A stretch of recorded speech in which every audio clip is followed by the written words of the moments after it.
3 o'clock on a Monday. Welcome aboard the Postgame show. He's Elijah Campbell. He's already nice and warmed up and in here for a while. How long were you here on the Tyler Head Sports Experience?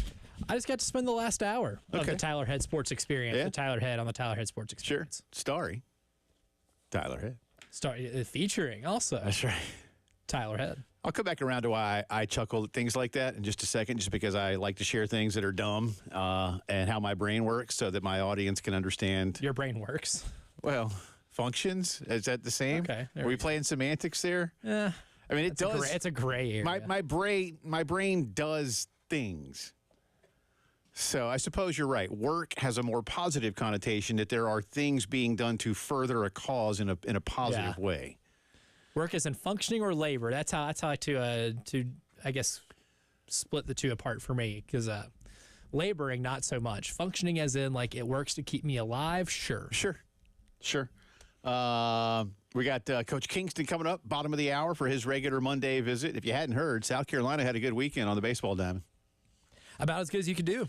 Well, when you don't lose and you have every opportunity to win the games, and you do win the games, then, yeah, that's about as good as you can do. And if you, no, seriously, Carolina swept Vanderbilt, including the Saturday doubleheader. Listen, most doubleheaders are splits. South Carolina scored 16 runs in their doubleheader sweep on Saturday. That in and of itself made the weekend very positive for the Gamecocks. And then yesterday, they just unloaded early. I grant you, in a couple of the ball games, some really bad Vanderbilt errors did lead to South Carolina having extra opportunities, but South Carolina took full advantage of said extra opportunities. While you did see a number of unearned runs in two of those games, it's because the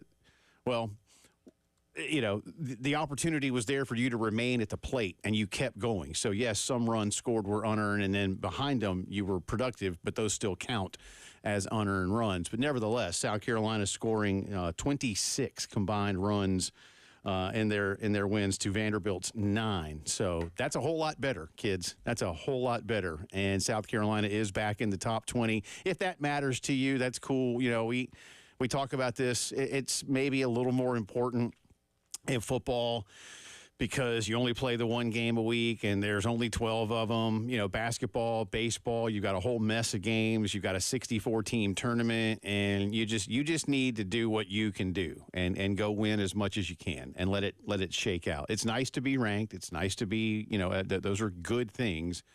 But and even again in football, until the official CFP numbers come out, who cares, right? I mean, it's cool, but oftentimes you might see a top 10 team in September that is nowhere close to it by November. So, and the opposite could be true. Anyway, Coach Kingston will be with us coming up in just a little bit. Good news for both Carolina basketball coaches. They have been named finalists for the Naismith Award. Dawn on the men's side, Dawn on the women's side.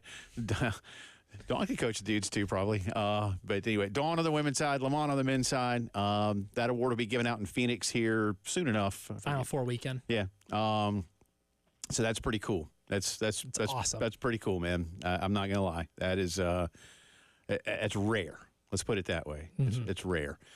Speaking of college coaches, the college carousel is spinning rather quickly already. Hope you're not motion sick. I've said before, and I know there aren't as many of these anymore as there might have used to have been, but did I say that right? I'm not as functioning. I'm not as right words. I'm not a soap opera guy.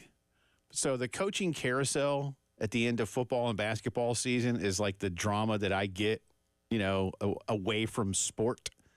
You know what I'm saying? This is your reality TV. That kind of thing. Yeah, or just like the high drama stuff. Like the I don't know, the ins and outs and whatever. I mean, I like murder mysteries and things like that. But who doesn't? Yeah. Other than like getting into Dallas for a little while back in the day. A bunch of people watched. When Days of Our Lives was at its peak, like a few people watched it every now and then. Like you could keep up with what was going on in Salem. But otherwise, I'm like, I don't have time for this, man. I mean, something that should take 30 minutes takes like 3 months on a soap opera. I don't have time for that. Of course, you got to milk it. Yeah, I don't have time for that. But the coaching carousel moves quickly, but it's still dramatic, right? And it's still like intrigue. What's going to happen there? Like Dusty May had his choice of jobs and has chosen Michigan. And I thought his reasoning was very solid as to why he chose Michigan over Louisville or Vanderbilt. Vanderbilt has a coach. Louisville does not. Louisville may soon enough here. We shall see. And will there be others? Now, the portal is also open in basketball, which, if I may, is dumb. It's beyond dumb. I think dumb might be the FCC appropriate way of putting that. So we want to change some things in football, right, with the portal. And we know that the NCAA does not fully administer football. It doesn't run the college football playoff. It doesn't run the bowl games and things like that. It doesn't negotiate the vast majority of the television contracts. But it does for the NCAA men's and women's basketball tournaments. And let's just stick with the men's tournament for a second because it does make a lot of money. Although, again, as we've talked about, the women's tournament is going to bring in, starting next school year, like more than 3 times what it is currently bringing in, which is a really nice move for them. But some of the same people. And if not, then at least like the executive committee or the board, they got all the, you know what I'm saying? Like, love committees. Yeah, they do, man. Man, they do. But there's enough people in leadership, be they the bureaucracy that is permanently employed in Indianapolis or the rotating presidents and chancellors that make up the most important committees once votes are taken. They know that their number one moneymaker is the NCAA men's basketball tournament. They know that it's nicknamed March Madness. It's not because of like a military drill. Okay, it's because of when it takes place. The month of March, right? I am right about that, aren't I? That's right. Yeah, okay, I have not noticed. And for a second, when you didn't respond back, I thought like, man, am I doing it wrong? So it is because of the month in which the majority of the tournament takes place. Who votes to allow the transfer portal to open at the same time? It's like, it's somebody going, the tournament isn't, wait, the postseason, our sports postseason? I didn't know that. Well, all right, well, that's fine. Just leave it. It's fine. I mean, does it really matter that much? And now look, on the one hand, and we've talked about this from other stories, more than 80% of D1 schools do not make the tournament. So most of them are okay to just go ahead and start doing business for the offseason.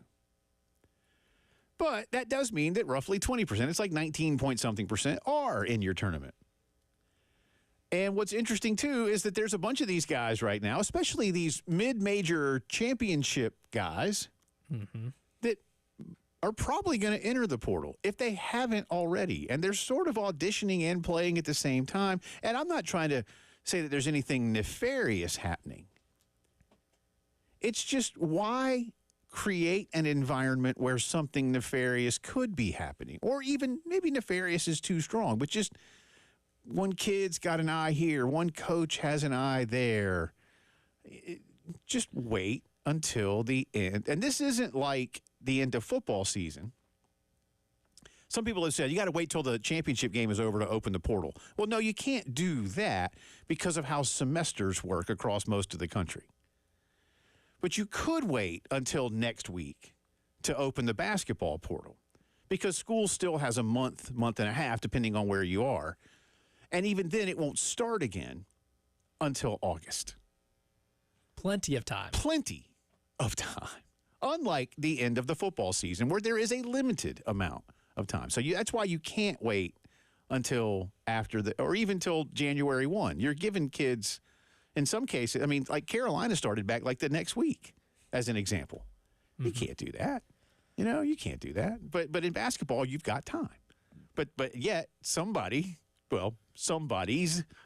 a committee decided, this is a good idea to open it the same week the tournament starts. No, it's a terrible idea. A horrific idea. Terrible. An absolutely horrific idea. And using the example of the kids that are playing for, maybe some mid-major automatic qualifiers that are, being really busy this week, beating SEC champions, Yale, When do we talk about that? We have a segment built out for that We do. later? We do. Yeah, we're definitely going to hit on that. Because I'm chomping at the bit to do it now. I'm done. And I know I can't. You want to do it now? I'm cool doing it. We can do it now a little bit. We got a couple minutes. We have a whole segment after this before we get to Mark. On the seed line, Kentucky losing to Oakland is the biggest upset of the tournament. On paper. On the seed line. There is no doubt in my mind and in the minds of many that without question, the biggest upset of this tournament is Yale beating Auburn. And it's not to discount Yale in any stretch of the imagination. Auburn was a 4 seed. Yale was a 13 and a good basketball team. Mm-hmm. I'll remind all of you again, forget about what the seed says and what the committee said. I want you to look at what Vegas said about Auburn. And Vegas called Auburn the 6th best favorite to win this tournament. The 4 1s and a 2, and then Auburn. It was the 4 1s, then Arizona, then Auburn, a 4. Auburn's odds to win were better than the other 2s, better than every 3.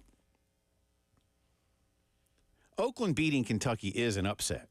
Kentucky is absolutely more talented. I doubt anyone. Very much so. I doubt that even an Oakland starter sits on Kentucky's bench. But that's beside the point. Sometimes you lose.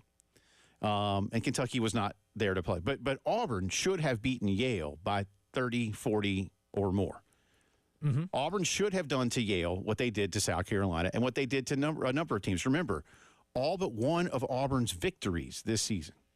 Now, they did lose a few times, but all but one of Auburn's victories this season, which they had 27, were by double digits. The only single-digit margin of victory Auburn had was the Mississippi State SEC tournament semifinal game. Every other game they won by double digits, and sometimes by a lot of digits, like they did against Carolina, and a few 40 others. and 30 plus. Yeah. Bruce Pearl after the game said, "Do we have that? Play. Do we have that real cut? I think we have that on here. Yeah, cut 17. Cut 17. Play this real fast, please, sir." We didn't expect them to go ever. Listen, this was not. It's funny. I heard Jay Billis say some things today. Give Yale credit for making those plays. This has nothing to do with us not taking them seriously. Nothing. They outplayed us in many categories. They made shots. They guarded us. I love Bruce Pearl. I'm a big Bruce Pearl fan. I think Bruce really Pearl coach. is a terrific X and O basketball coach. I think Bruce Pearl is a terrific recruiter. I think Bruce Pearl is a terrific marketer. He is everything that you need to grow a program. And he has done his best work at places where football is king, queen, heir to the throne, and everything else. Tennessee and Auburn. And Tennessee is historically much better at basketball than Auburn, other than the Charles Barkley years and a few other hits, when Cliff A little bit of Ellis. an outlier. Yeah, Cliff Ellis had a nice run for a year or two. It is absolutely, Coach, because your team did not take Yale seriously. Because you should have run Yale out of the gym. Like what San Diego State did last night, where it was never close. Yeah. They beat them by 30, and they were up by 20 plus for 80% of that game. Yeah. I love Bruce, and he's got to protect his kids. But you should have run Yale out of the gym. And I think your guys you let them hang around because you didn't take them seriously enough. Again, Yale is good. Yale got a 13. They're good. Ivy League basketball is a lot better than people want to give it credit for. Their top 3 this year were as good as any mid-major team in the country. Yeah. It's good basketball. It's solid basketball. And those kids can play. There's no question of that. Auburn should have won by at least 30. Mm-hmm. 6th best odds to win the tournament. Easily the biggest upset is Yale beating Auburn. So that's a tough one for them, man. And it all started with a boneheaded decision the first couple minutes of the game. And that also tells me that they thought they could just get away with something like that. Yeah. And you couldn't. Yeah, just couldn't. We'll talk about Carolina baseball sweeping Vandy. Mark Kingston also coming up in about 15 minutes' time. Jay Phillips, Elijah Campbell. It is the Monday postgame show.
We discussed Auburn busting a lot of our brackets. They partially busted mine, but even with a partially busted bracket, still holding out on Purdue, I still have a way to get in on the action of the NCAA tournament, and that's my friends at Underdog Fantasy and their Pick'em game. Here's how it goes. Pick 2 to 5 players from multiple teams to build a Pick'em entry, and you'll select either higher or lower on all different kinds of stats in this week's NCAA tournament games, and you can win big. You can win up to 100 times your money in a single night. You just got to choose some projections. My favorite ones are steals and blocks or Zach Edey points and rebounds. That's easy money right there. I love using the app. Just go to the easy-to-use app or UnderdogFantasy.com. Sign up with promo code 1075, and Underdog will match your first deposit up to $100. Again, that's promo code 1075 to get your first deposit matched. Must be 18 and older and a President State where Underdog Fantasy operates. Terms apply. Concerned with your play? Call 1-800-522-4700 or visit www.ncpgambling.org.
Yeah.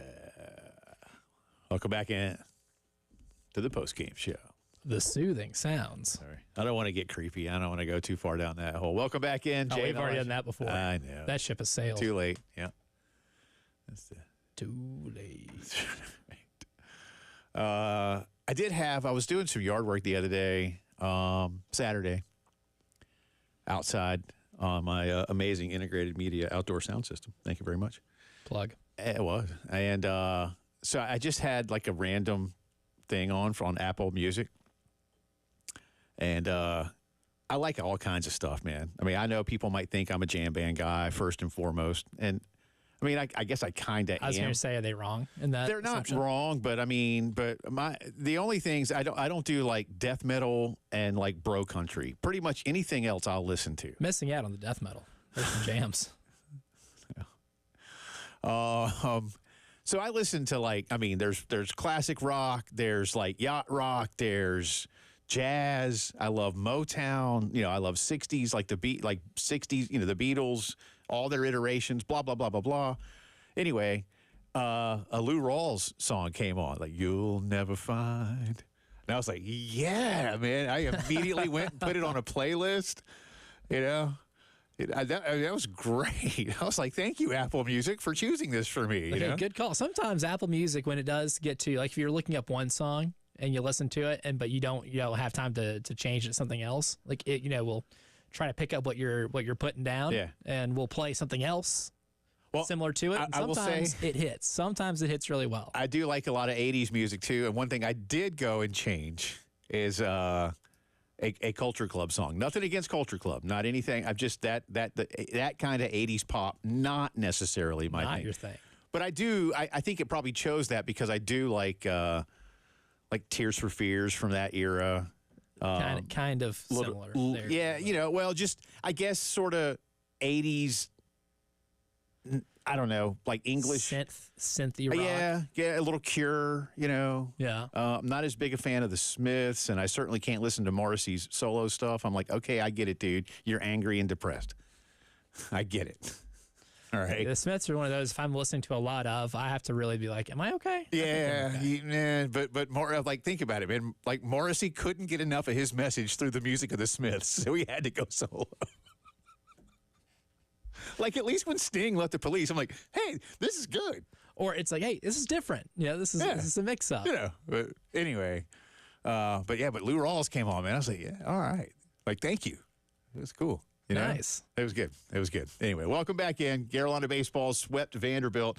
We'll talk to Mark Kingston here in just a second. You know, the story of the weekend, I think, maybe holds over from Game 3 of the Ole Miss series, where Mark just made a few tweaks. Listen, Mark's got his detractors. I think we all understand that. We all understand the levels that have been set and the expectations around here. I have said from my own point of view for years and years and years that South Carolina baseball fans should expect to host in the first round of the NCAA baseball tournament every season. You will not hit that target every season. But you should expect it because that's what that's what's in front of you. That's what's here for you. Is that level of expectation. Beyond that, it's sports and you have to go play. I've said before, I've heard some people say, "Oh, they got to go to Omaha 3 times every 10 years." Well, even that's pretty lofty. I mean, for any program, that's a big ask. And look, what if and I'm going super hypothetical here, but again, I think I've said this on the air probably at some point in the past. Let's say you got to Game 3, 9th inning of the Super Regional, like 5 times, and you didn't win. It's 5-5 in the 9th, Game 3, Super Regional. Oh, base hit for the other guy. Like that would sting. It would hurt. It would suck. I get it. But have you failed? No. Yeah. So I don't put arbitrary numbers like that. And I don't believe that saying the expectation of hosting the tournament every year, the first round every year, is arbitrary.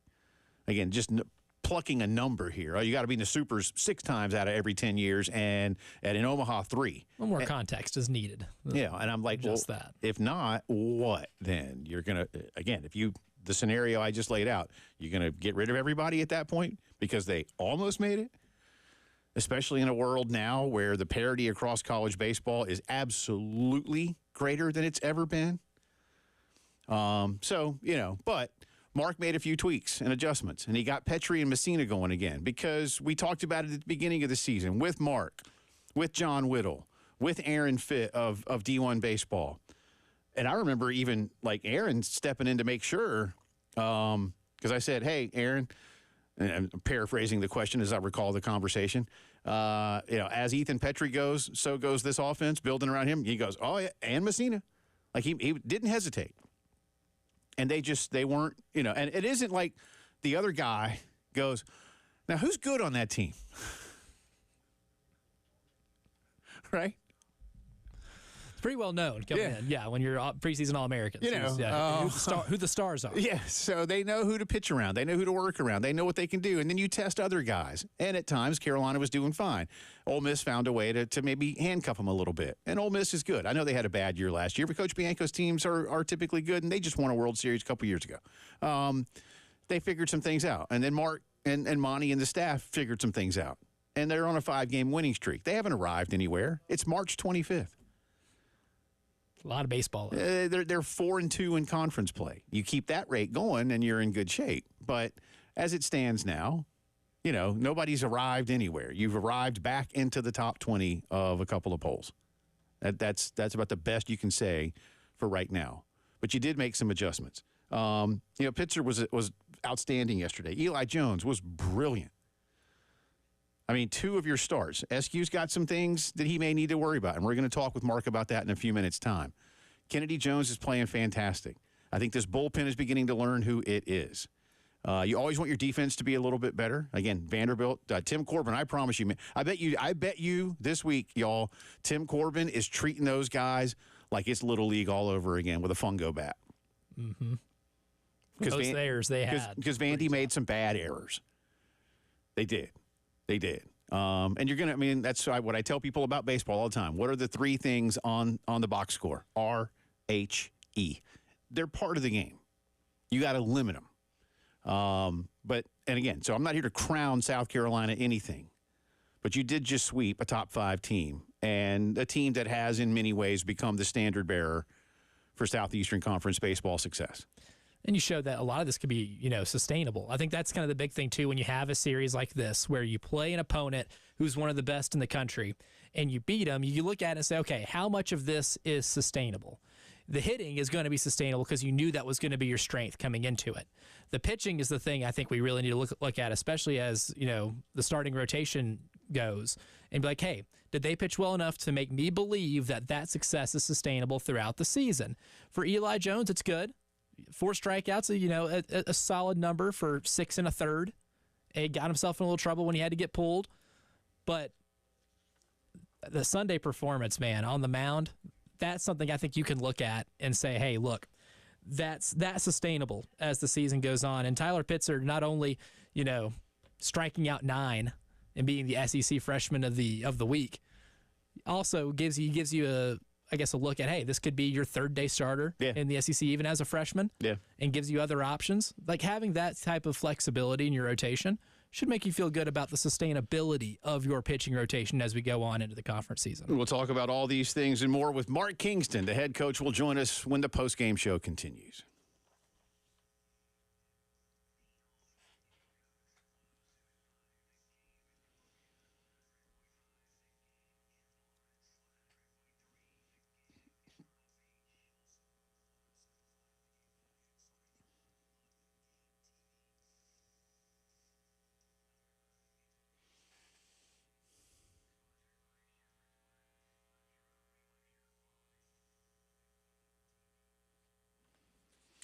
Oh, I love telling you about PL Wine, Pool and Spa. Yeah, okay, listen, it's pretty much back. I know we had a little chilly weekend for late March, not typical. Don't fret none, because the warm weather is coming. 80s are around the corner, and then it's going to stay that way. Time for you to jump into the pool. You don't have one, you say. That's why you need to call Pete Ale Wine. They have for decades been the Midland's leader in in-ground vinyl, fiberglass, gunite swimming pool design and installation. They're with you start to finish.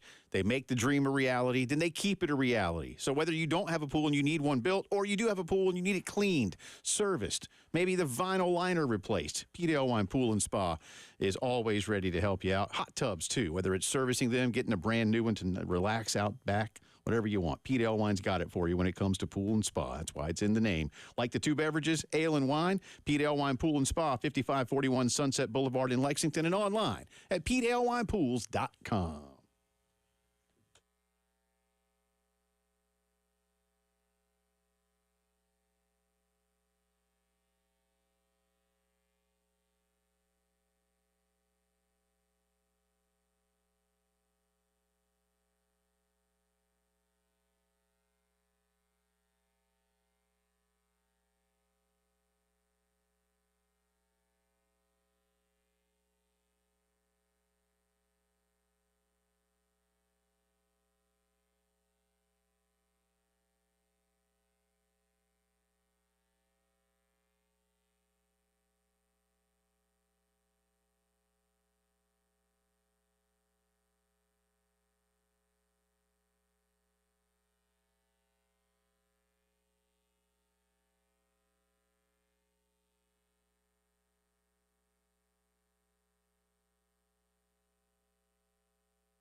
Talking Gamecock baseball on this Monday. Mark Kingston's team back into the D1 top 20, number 18, as they take on PC tomorrow, then head on to Bama over the weekend. We'll talk about those things coming up in just a bit, but let's focus on what happened this past weekend at Founders Park as South Carolina swept number 3 Vanderbilt. Vandy, by the way, dips a little bit to number 7, so still an excellent top 10 team. Coach, congratulations, and I know it was a little more difficult for you because you had to cram those games into 2 days, so on top of not being able to play Friday, then sweeping a doubleheader, what is it like in terms of the message to the guys? They know who their competition was this weekend. Yeah, the weather put a little bit of a damper on the plans of getting that thing started on Friday night, but we have a saying around here, just tell us when, just tell us where, we'll be ready to go compete. So, that it all has to start with that. And then I think the challenge of a series being compressed into almost 24 hours like it was number one on your pitching, because most guys will not be able to pitch in such a short period of time, although we were able to use Gainey twice on the first day because they only threw 6 pitches in game 1. And so it stretches your pitching a little bit and puts a little more pressure on them. And then secondly, your catcher, for Cole Messina to play the way he did for 27 innings in such a short period of time and still swing the bat the way he did, really, really impressed with that. So, again, very happy with the weekend as a whole, but our pitching really responded to the challenge, and Cole Messina really responded to that challenge as well. I'm assuming Cole, as we speak, is still in some type of massaging hyperbaric chamber to completely recover?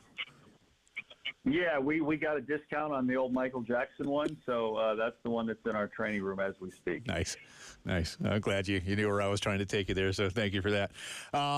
Let's talk about the adjustments that you've made offensively, and you talked about this with us last week after the win to close out the Ole Miss series, and clearly it's carrying over in terms of how many runs you scored in the midweek, and then 26 runs against an excellent Vanderbilt team this weekend.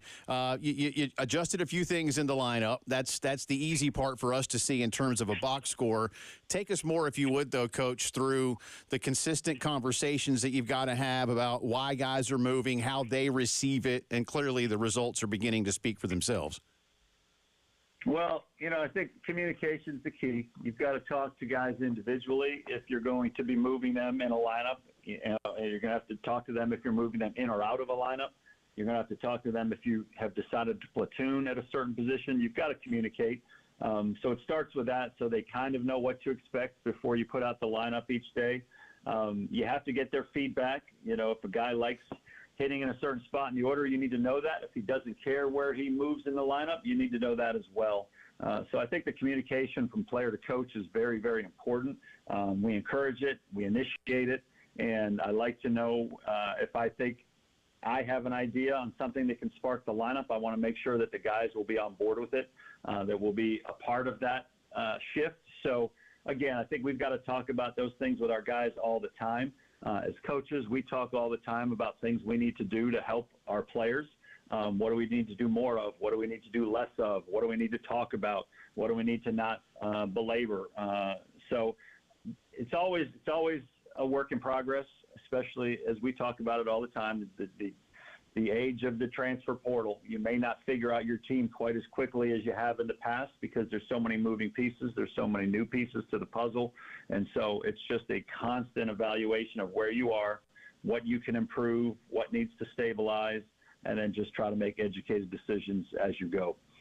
Mark, I'll go and take this question to the mound, and one of the more notable, I guess, performances of the entire weekend was Tyler Pitzer on Sunday. 9 strikeouts, 1 walk, and 6 1/3. Had an incredible game, unhittable for a lot of those innings, and the conference noticed it because he's the SEC Freshman of the Week. What did you learn about Tyler's ability on the mound and the flexibility he can maybe give you on the back end of your rotation?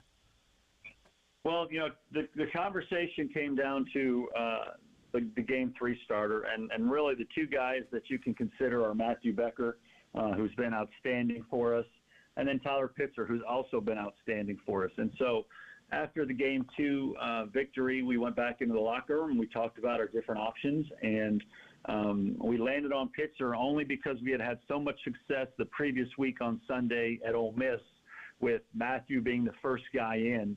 out of the bullpen to really stabilize the game and potentially finish a game. And, Matthew seems to be very comfortable where he is right now. It doesn't mean he won't be a starter at some point because he's pitching in a manner that earns him that consideration.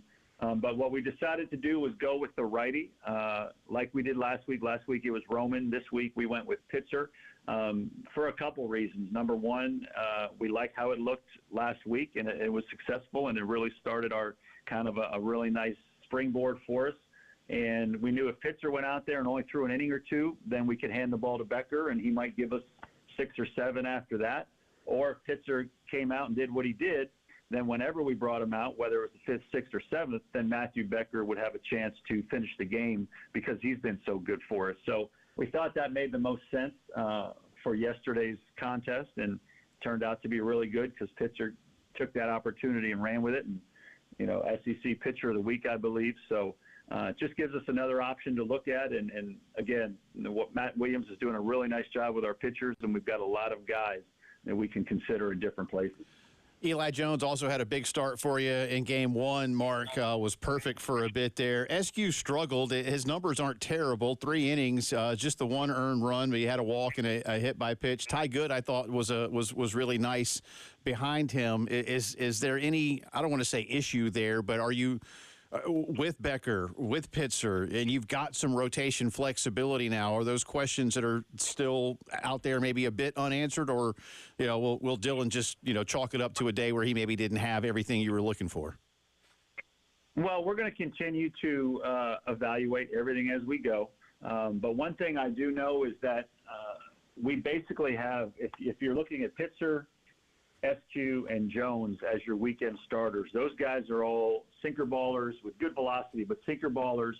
And what you hope is that they can get a lot of quick outs, a lot of ground balls, and then you hand the ball off to your bullpen, and it's a lot of strikeout guys. And Good is a strikeout guy, and Beach is a strikeout guy, and Becker is a strikeout guy, and Gainey's a strikeout guy, and on and on. And so ideally, that's a really nice way to set up a pitching staff, because you want strikeout guys for the last 3 to 4 innings of a ball game, because that's when it takes some bad luck out of the equation for you. So if you're striking out over a guy an inning, that's only 2 outs that a team has to work with in terms of a bloop being able to fall in against you, or a ground ball having eyes getting through. So, ideally you have your sinker ball guys starting games, getting you to the 5th or 6th, and then you hand it over to your strikeout guys where you can minimize bad luck against you. So, that's kind of a way we like to do it, but everything is always under consideration as we go, because if we think there's a way to make things better, we'll always look at that as well. A couple more minutes here with Gamecock baseball coach Mark Kingston. How big was the 6-4-3 double play game 2 on Saturday, not just in terms of the moment, but maybe in terms of sort of propelling the team for the rest of the weekend? It flipped the whole game, no question about it. It was a huge play. It was a 3-1 game at the time. That was getting ready to make it a 4-1 game, and with still more potential for damage as we spoke. And Tippett made an incredibly athletic range play, going up the middle, flipped the ball to Parker, and he completed the double play. And then the next inning, we scored multiple runs and took the game over. So for me, that was by far the most key moment in that ball game. And again, it's great to have a shortstop. Tippett's struggling some with the bat, but there's no mistaking the high-level defense he is playing out at shortstop for us right now, both in terms of consistency, but also range. That type of a range play is not made by many people. So not only did he have the range and athleticism to get there, but he made the catch. He turned the ball over to Parker, and we turned that double play. And there's no doubt it changed the entire momentum of that game. Another big weekend from Ethan Petry, too. 5 for 8, 6 RBI, 5 walks, and 2 home runs. I don't know if you can get much better than that against a pitching staff like Vanderbilt. But what kind of gear is he hitting right now? Well, he's becoming Ethan Petry. Again, he's, for a guy that hasn't quite hit on all cylinders yet, this year, he still is hitting well over 300 with close to double-digit homers, and we're not even at the halfway point. So it's just, we all have such a high expectations and standard for Ethan, and he's really starting to hit his groove again, I think, over the last, I would say, 5-6 games. And again, when him and Cole Messina play like they can and like they usually do, it just makes us a really good baseball team. It just does. It's just the way it works. When your best players play their best, that's when you have a chance to beat anybody. And this weekend, you saw Messina and Petrie at their best, and we had a dominant performance all weekend. Last thing for you, starter tomorrow night against PC? Yeah, we'll go with Copper again, right. and then hand it over to the bullpen, probably in that, hopefully in that 5-6 inning range. 6:30 tomorrow, so a little bit of an adjusted start time, and then the Gamecocks travel to Tuscaloosa this weekend to take on the Tide. Safe travels, sir. Appreciate you. Congrats on the weekend. We'll talk soon. Okay, thank you. You bet. That is Gamecock head baseball coach Mark Kingston. A few more thoughts on what his club is doing as the postgame show continues.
Welcome back in. Post-game show continues on this Monday. Jay Phillips, Elijah Campbell with you. Thanks again to Mark Kingston for joining us. If you missed that, it'll be up on the podcast page in just a litlittle bit. 1075thegame.com or on the app, which you can get where you get apps if you don't already have our app. Or on the Game TV, on the YouTubes. What is YouTube? Is that on the internet? Allegedly. Okay. Might have to access a certain server to get to it, but it's there. Well, it's one of those. If you don't pay for it, yeah. Oh. All right. I don't know much about the internet, so. It is 1996. Cool. Speaking of things, real quick, the 1075 the game. I don't know what. Yeah, wow, great pivot. That was awesome. Speaking of stuff and stuff to attend. The 1075 the game annual golf tournament. That is a thing. Don't we have two of these? It's not really annual, right? Biannual? Biannual would mean it's every other. Every other year? Semi-annual? Somewhat annual. Is that more than one in a year? Semi-annual? Yeah, I could accept that. I'll accept that more, better than biannual. Thank you, Alex. Where was I? The 1075 the game annual. You're speaking of things, yeah. Golf tournament things, words, is April 5th at Charwood. It's $400 for a foursome, $200 for a pair. I can do that math. 10 a.m. shotgun start. Giveaways include Carolina baseball tickets, Carowinds tickets. Man, you need to ride that that big one. Oh man, now just Goliath. What is it? Is it the Goliath? Is that what it's called? No. Oh man, the name just came out of my head. I would have told you. It's not the Intimidator. It's the newest one. That's Dale Earnhardt. Yeah, which is like that one's tall, and then the new one the Fury. The Fury. It's man. Let me tell you, that's a solid ride, man, for real. Concert tickets. I don't know which ones, but probably some good ones. Craft beer passport. Call Charwood. Call Rockin' the Crew at 803-755-2000 to register. Again, that'll be on April the 5th, which is next week. Man, soon. It's flying by, huh? The entire year has flown by. It really has. Cole Messina had 6 extra base hits last week as Carolina scored 40 runs, 4 for 5, with 3 doubles and a home run against Upstate. Homered and drove in 2 in the 8-3 Vandy win on Saturday. He leads the team with 25 runs batted in.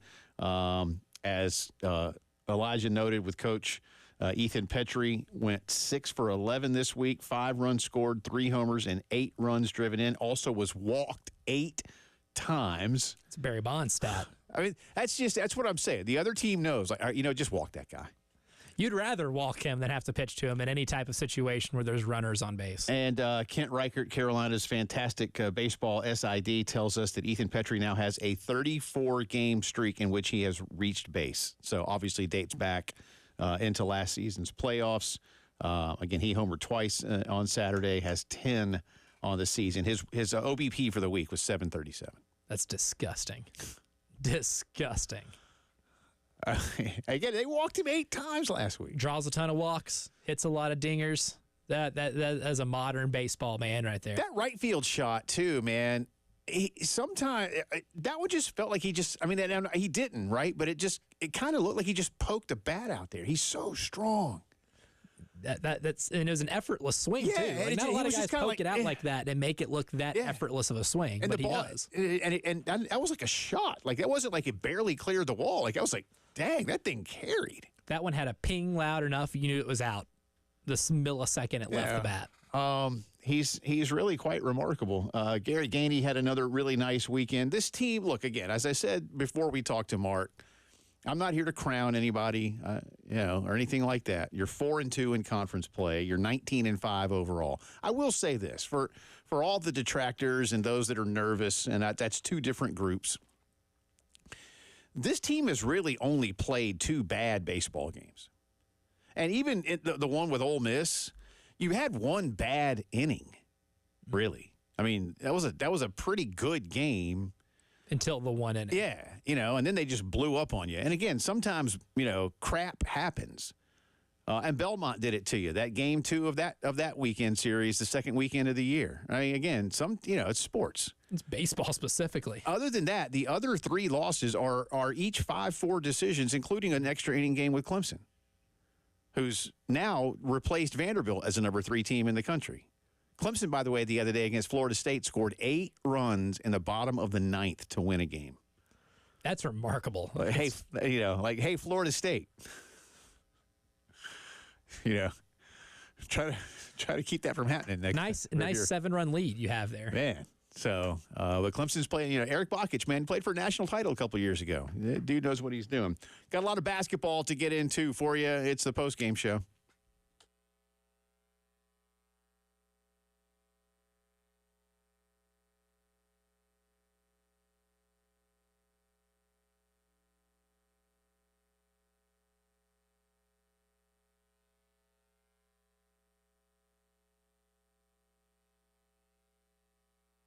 I'll tell you what'll make you smile is our friends at Palmetto Citizens Federal Credit Union. If you're a homeowner who has been in the house for a while and, maybe the family is growing, kids are getting older, maybe you're ready for a pool out back or a big old playroom or maybe a place for you and the missus to just get away from time to time, like that room over the garage that's unfinished.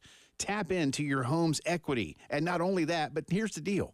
At Palmetto Citizens, when you do this, you can easily access a line of credit over a 10-year draw period. So it could be a little bit here and a little bit there as your needs evolve.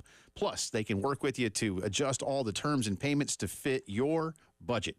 To apply online, just go to palmettocitizens.org or visit any of their 14 convenient Midlands locations. Remember, they're not for profit, lower fees, lower rates. Great folks at Palmetto Citizens. My wife and I love them. You will too. Check them out online at palmettocitizens.org and achieve your potential.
4 o'clock on this Monday. Welcome back in. Second hour of the post-game show coming at you from the Herndon Chevy Studios in downtown Columbia. Along with Elijah Campbell, I'm Jay Phillips. Thanks again to Mark Kingston for joining us. If you missed that, it's on the podcast page, and we'll re-rack some of that for you coming up a little bit later on here on the program. Plus, a drive around the SEC will be coming your way in the 5 o'clock hour. A lot of basketball to get to in this hour. Right now, by the way, real quick, in Carolina's regional on the women's side of things, Notre Dame is the 2, and they are leading SEC foe Ole Miss 67-52 with 3 minutes to play. So it looks like the Irish will be headed into the Sweet 16. South Carolina yesterday, just a complete dismantling of North Carolina. I threw out on Twitter that in a season where obviously South Carolina has not yet lost, and in a season filled with some very impressive victories, a few nail-biters too, no doubt about it, but a lot of impressive wins. Yesterday may have been the single most impressive. Again, that can be a debatable point. I realize that. But yesterday, if you only see the score, you're like, oh, yeah. I don't know that 88-41 does it justice. I'm very serious about that, too. South Carolina was just I couldn't believe how good they were. It was 56-19 at halftime. North Carolina scored 8 points in the first quarter, and a shot at the buzzer as the halftime horn sounded allowed them to go from 9 to 11. Otherwise, it would have been 2 straight quarters of single-digit scoring for North Carolina at CLA yesterday. And good for them, by the way. They actually won the third quarter 15-14. They won a quarter and still lost by 47 points. And then in the fourth quarter, they only scored 7 points. I mean, South Carolina, and I'm not trying to knock them. What an amazingly dominant performance from South Carolina on both ends. 5 players in double figures, but the defense. I mean, clearly, I don't know if the message from you and I talked about it. A bunch of people talked about it. I remember even the folks in the studio before the game yesterday. Hey, the game in Chapel Hill, North Carolina really set the tone all night. South Carolina was just better than them, and you and I have talked about that. That happened a couple of times. It happened in LSU in Baton Rouge. Well, Pow and Bree Hall shot them out of that game. Yeah, or shot them into a win. Back into it, yeah. But LSU, to be fair, LSU set the pace in that game. North Carolina in Chapel Hill early in the season set the pace in that game.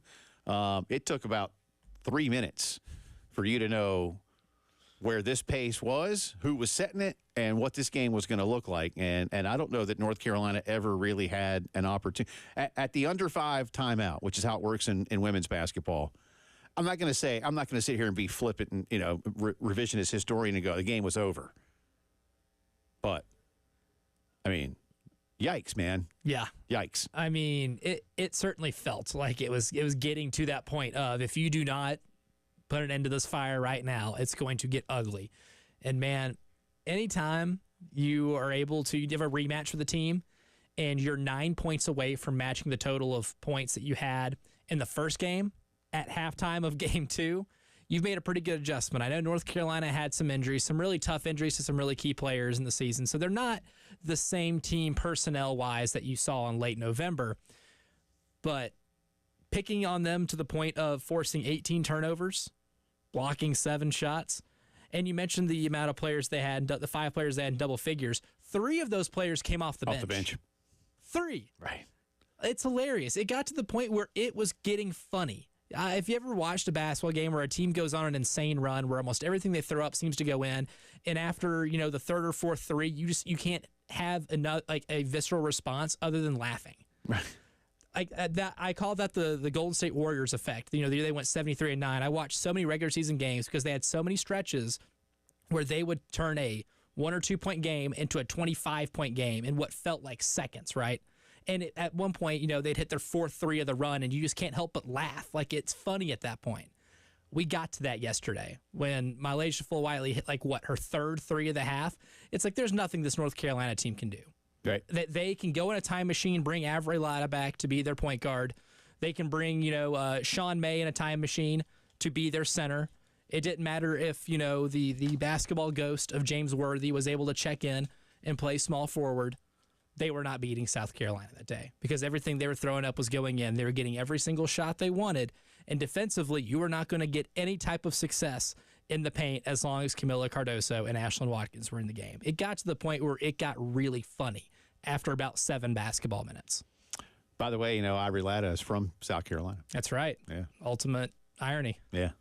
But she wouldn't have done them any good yesterday. No. None. But Nada. Lotta. here's the thing. None. See what you did there. I don't know that she plays for North Carolina if Dawn's here. Absolutely not. No, absolutely not. There is a. She's from York County, so I know it's like So it's close. Close. But you know what? Still. If Ivory Latta was a high schooler in 2023, 2024, she would not be going to North Carolina. I can almost promise you that.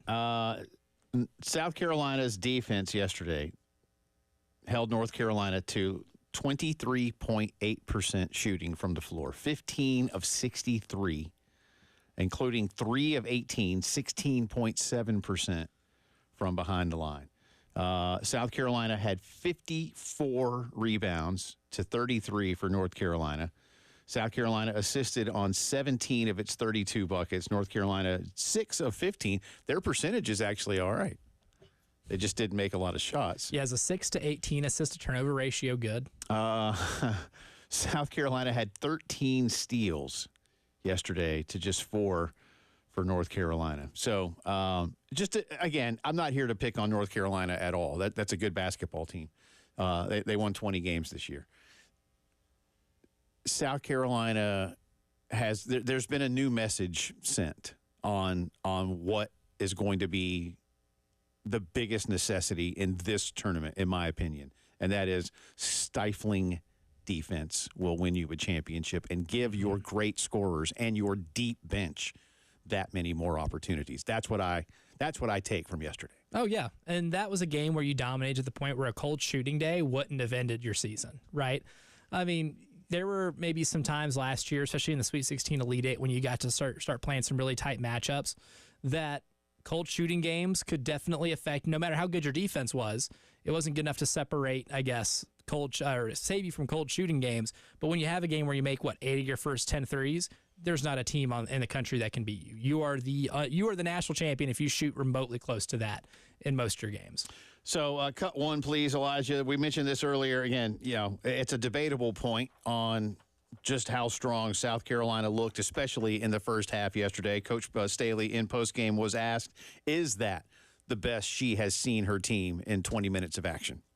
I don't know. We haven't played like that in a super long time, and we actually were talking about that in the coaches' locker room. Like, we haven't played well all together. Like, every single one of our players made an impact coming into the game, and we needed a performance like this. And hopefully, this playing this good of a basketball can be contagious throughout the rest of the way. I thought we did a great job of just being aggressive on both sides of the basketball, just locking in to make sure that this wouldn't be our last game.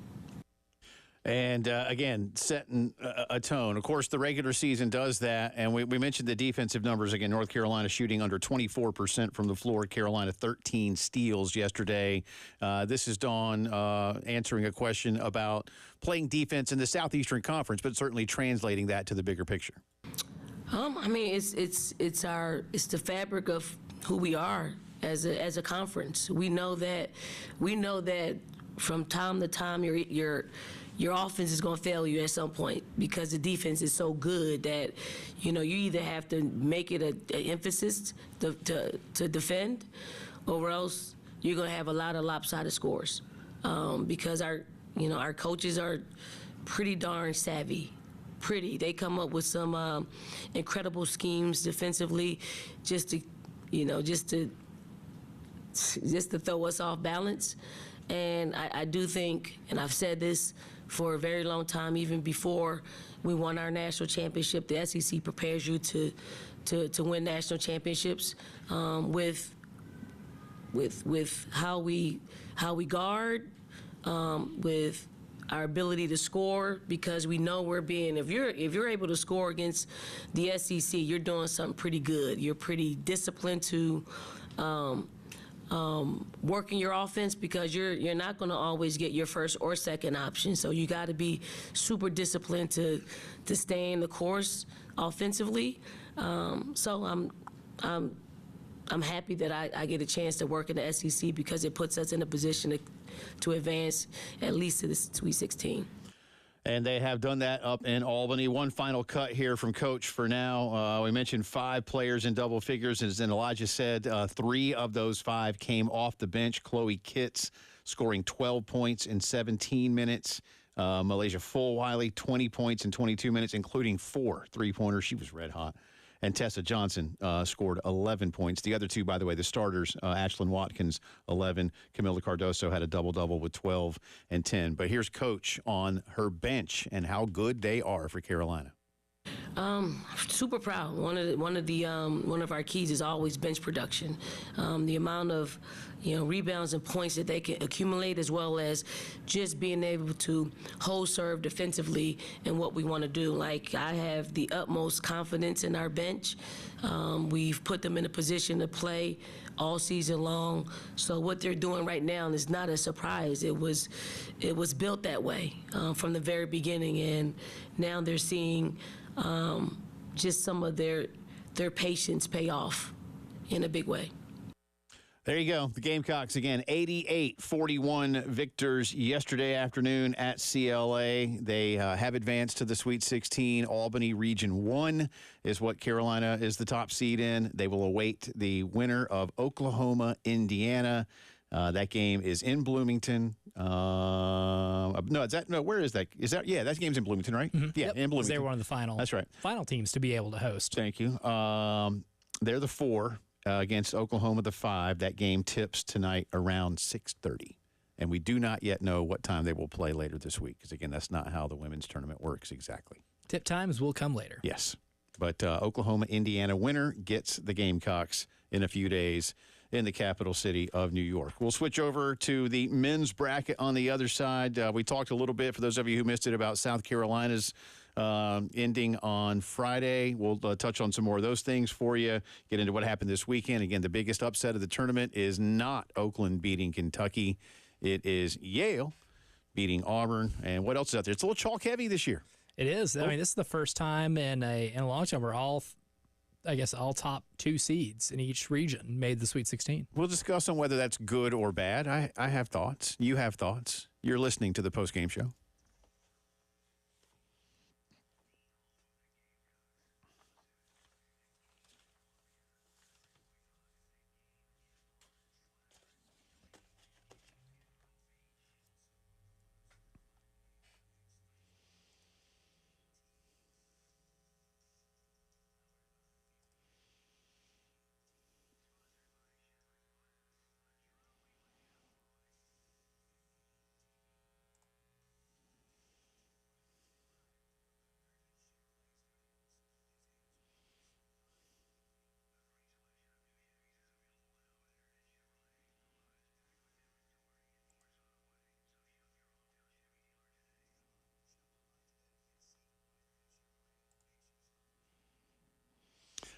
Always love telling you about our great friends at AAA Heating and Air. We've gone from hot to cold the last couple of weeks here. So maybe your system's in overdrive. Make sure you get it nice and checked out before the hot months come in, and that way your family can stay nice and comfortable. 803-677-1500. Great technicians and service folks at AAA. And by the way, they're looking for some more. So if that is something that interests you, maybe you're in the business already, you want to work for some great people like Roy and Dana Finley, great benefits, a company vehicle, take-home tablet, computer, 401k with a company match. Check them out. Call the same number, 803-677-1500, and tell AAA that you'd like to be a part of their crew. Maintenance folks, service folks, salespeople, they're ready to help you out. They're doing lighting and electrical installation now, too. I mean, Roy and Dana got it going on, man. Love what they've done at my house. I know you're going to love them, too. 803-677, or call AAAtoday.com. That's AAA Heating and Air.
18 minutes after 4 o'clock Monday. Welcome back in. Postgame show continues. Jay Phillips, Elijah Campbell with you. Appreciate you being with us, talking about what's going on all around the country with the basketball scene. The coaching carousel is spinning. I can put a lot of this into the 5 o'clock headlines, and I will, but let me just tell you all real quick. I'll get into that for you before we do anything else. Let's see. First off, here in the Southeastern Conference, this is a good hire. Mark Byington is leaving James Madison to become the head coach at Vanderbilt. 32 wins this season, their first NCAA tournament win in 40 years. They also beat Michigan State at one point during the regular season. They had the 12. They beat Wisconsin. They beat Wisconsin to the point where they were the better team the entire game. Yeah, they really were at any point. And I know a lot of people picked that, and they actually won comfortably. Let me go back and find that score. They won by was it 15 points, Elijah? It ended up being double figures, I think. That was one of the ones that went late into the night. 72-61. Yeah, that is double figures. 11-point win. That's a good hire. Mm-hmm. Now, just to refresh everybody's mind, Elijah is from the Nashville area, and before he came to work for us in Columbia, was working in Nashville in sports radio. Look, I know Vandy's kind of like Duke in the sense that, certainly it's an excellent academic institution, but it's not. Its alumni and fan base aren't necessarily Nashville centric the way that fans in around here are Gamecock fans and went to school here. Vandy alums leave and go all over the country, but like anything else, when you're good, people like to gravitate toward it. And Jerry Stackhouse was a nice name. And, Kevin Stallings had a good program. They went to the NCAAs. They advanced. He made a couple of Sweet 16s. Won an SEC title. Yeah. Kevin was a good coach. But, Byington might not be that name for a lot of fans, but the dude wins. And it does feel, and you can tell us more of this as well, a lot of people say Vandy's got to spend the money they get from the SEC, and they're starting to now. Mm-hmm. They're starting to. There seems to be sort of a sea change in Nashville around that athletic department. We'll see what happens, but you've got the financing there. What needs to be different? What does Mark Byington do that Jerry Stackhouse potentially, or what does Byington potentially do that Jerry just did not or could not? The biggest thing is, will he be able to attract good talent in the transfer portal? And there's a reason that schools like Northwestern, Duke, maybe have some trouble attracting talent in the transfer portal because they have such high academic standards. You see a lot of players leaving those programs to go to other schools. You don't see a ton of high-end talent coming into those schools. I think Duke's biggest transfer portal addition in the last 2 years is Ryan Young. He plays like 10 minutes off the bench. He's a backup power forward. So is he able to find the diamonds in the rough that are able to come in and be eligible to play? Is he going to be able to win games? This is going to sound really dumb, but this is the thing that's held them back the last few years. Is he going to be able to win games in November and not completely end their season with a Game 1 loss to Presbyterian College? That was what's killed Jerry Stackhouse the last 2 years. Last year, they're in the NCAA tournament if they don't drop one to Grambling State. They don't drop one at home to Southern Miss, and they don't have one of the worst non-conference schedules and also losing a lot of games in that non-conference schedule. Mark Byington's a coach that when he's at James Madison, they did not lose a lot of games that they're not supposed to. Right. They had one or two slip-ups in the Sun Belt, but the Sun Belt was a good basketball league this year. Appalachian State's a team that, remember, beat Auburn at home at one point this year. App State won that league, and they're really good. Yeah. JMU had to go through them to win the Sun Belt title. JMU winning 30-plus games, and especially in being in that league, is a huge accomplishment.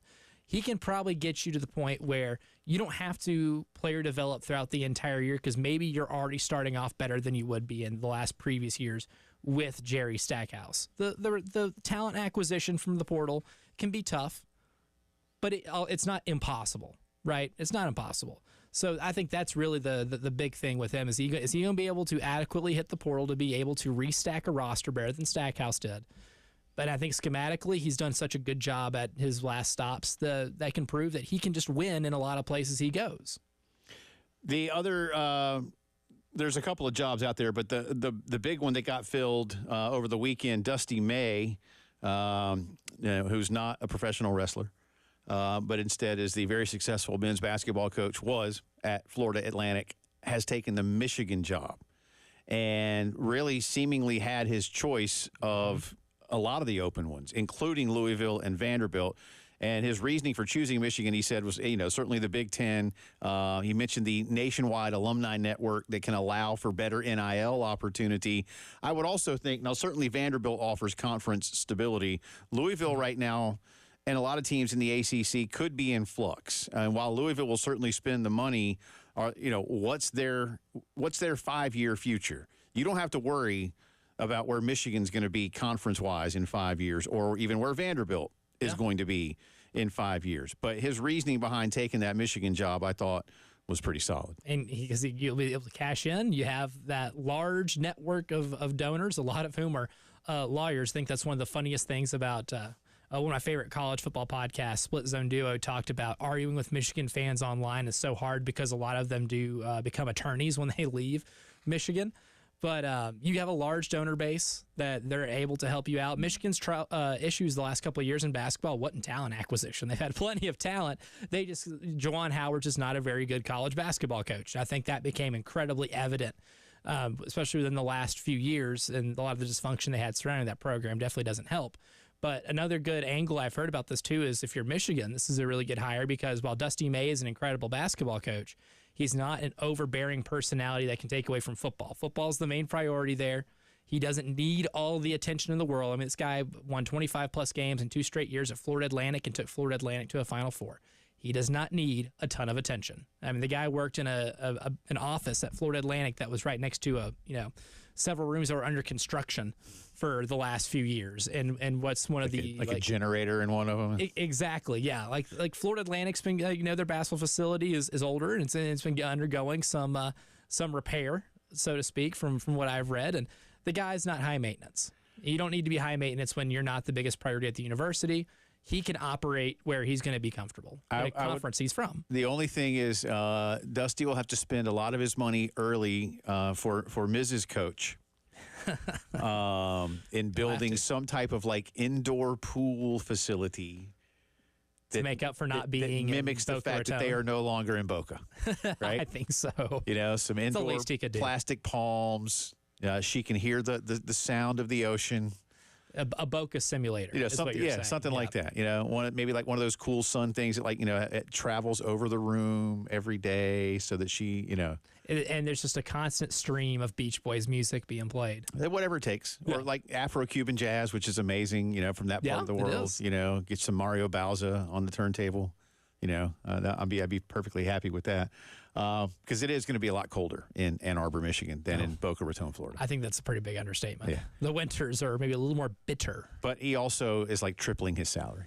Yeah. So maybe he can afford to actually put that Boca simulator absolutely. in the house. He absolutely can. He should call our friends at Integrated Media. They could do that. Absolutely they could. Or recommend somebody up there if they can't, if the boys can't, get up there right away. They're pretty busy down here. That's true, yeah. And there's enough people that have made some money in the greater Detroit area, which is Ann Arbor is a part of, to help them out. Hook them up a little bit. Yeah. They have warm weather simulators up there, too. They have to. Yeah. I'd be surprised they didn't. Yeah, you know what you should do? You should call Langston. Langston lived in Detroit for a while. Langston, did you have a weather simulator? No, Langston always just said he just went across to Windsor, Ontario, to the casinos. More fun over there. Probably in a tank top too. He's a football player. He's not afraid of the cold. Yeah, he's a Charleston guy. He doesn't care. No. He didn't care. But we'll get into some other ones for you and get into the brackets. And again, if you missed our quote from Bruce Pearl, why they lost is not why they lost, according to him. Your BS detector is breaking. It's off the chart. It just screamed. I knew it was coming before he said it. 803-404-6100 is the postgame show.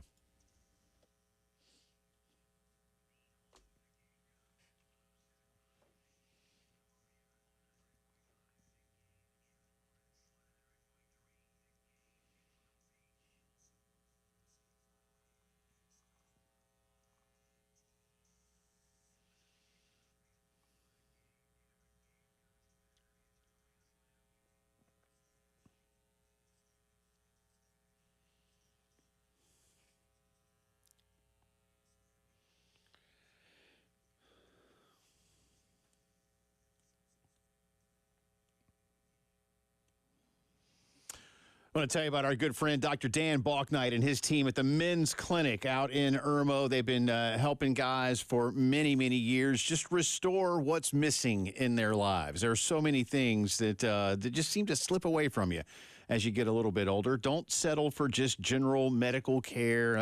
Take a vitamin. Go walk around the block. No, at the Men's Clinic, you can expect to get, the highest standards of medical care, comprehensive lab testing to find out exactly where the holes are and where the gaps are. And then Dr. Dan and the team prescribe what's right for you to get you feeling like yourself again. It's very easy. Just go to 803-875-MENS, MENS. You can talk with them there, or you can log on to the Men's Clinic SC.com and learn a whole lot more. Dan Balknight is a fantastic person. He's ready to help you out. He's got a great team over there. Check him out. It's the Men's Clinic, 803-875-MENS.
From the WIS Traffic Center, I'm Elijah Campbell. A few accidents to report to you that might be causing some delays on the roadways. And, we're going to be optimistic here with some good news. There are only 2 accidents here in the Midlands to report on. We'll start here in Richland County. An accident has recently been reported on US 176 near Broad River Road near I-20 over at Briargate Circle. And then in Lexington County, an accident at Clubside Drive over near US 378 in Charter Oak Road in St. Peter's Road. Those are all causing some slight delays. Other than that, the roadways look pretty clear so far, knock on wood, here on a Monday afternoon.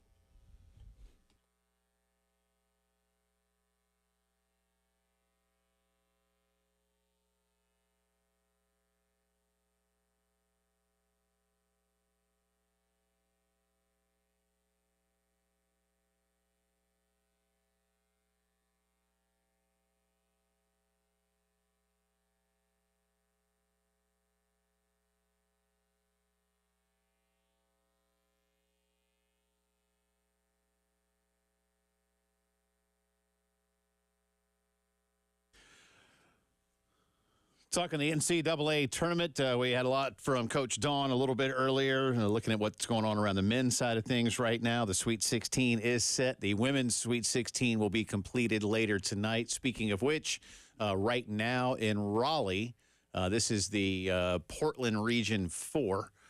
And by the way, if you're wondering what that means, this year, instead of 4 regional sites, there are 2 regional sites.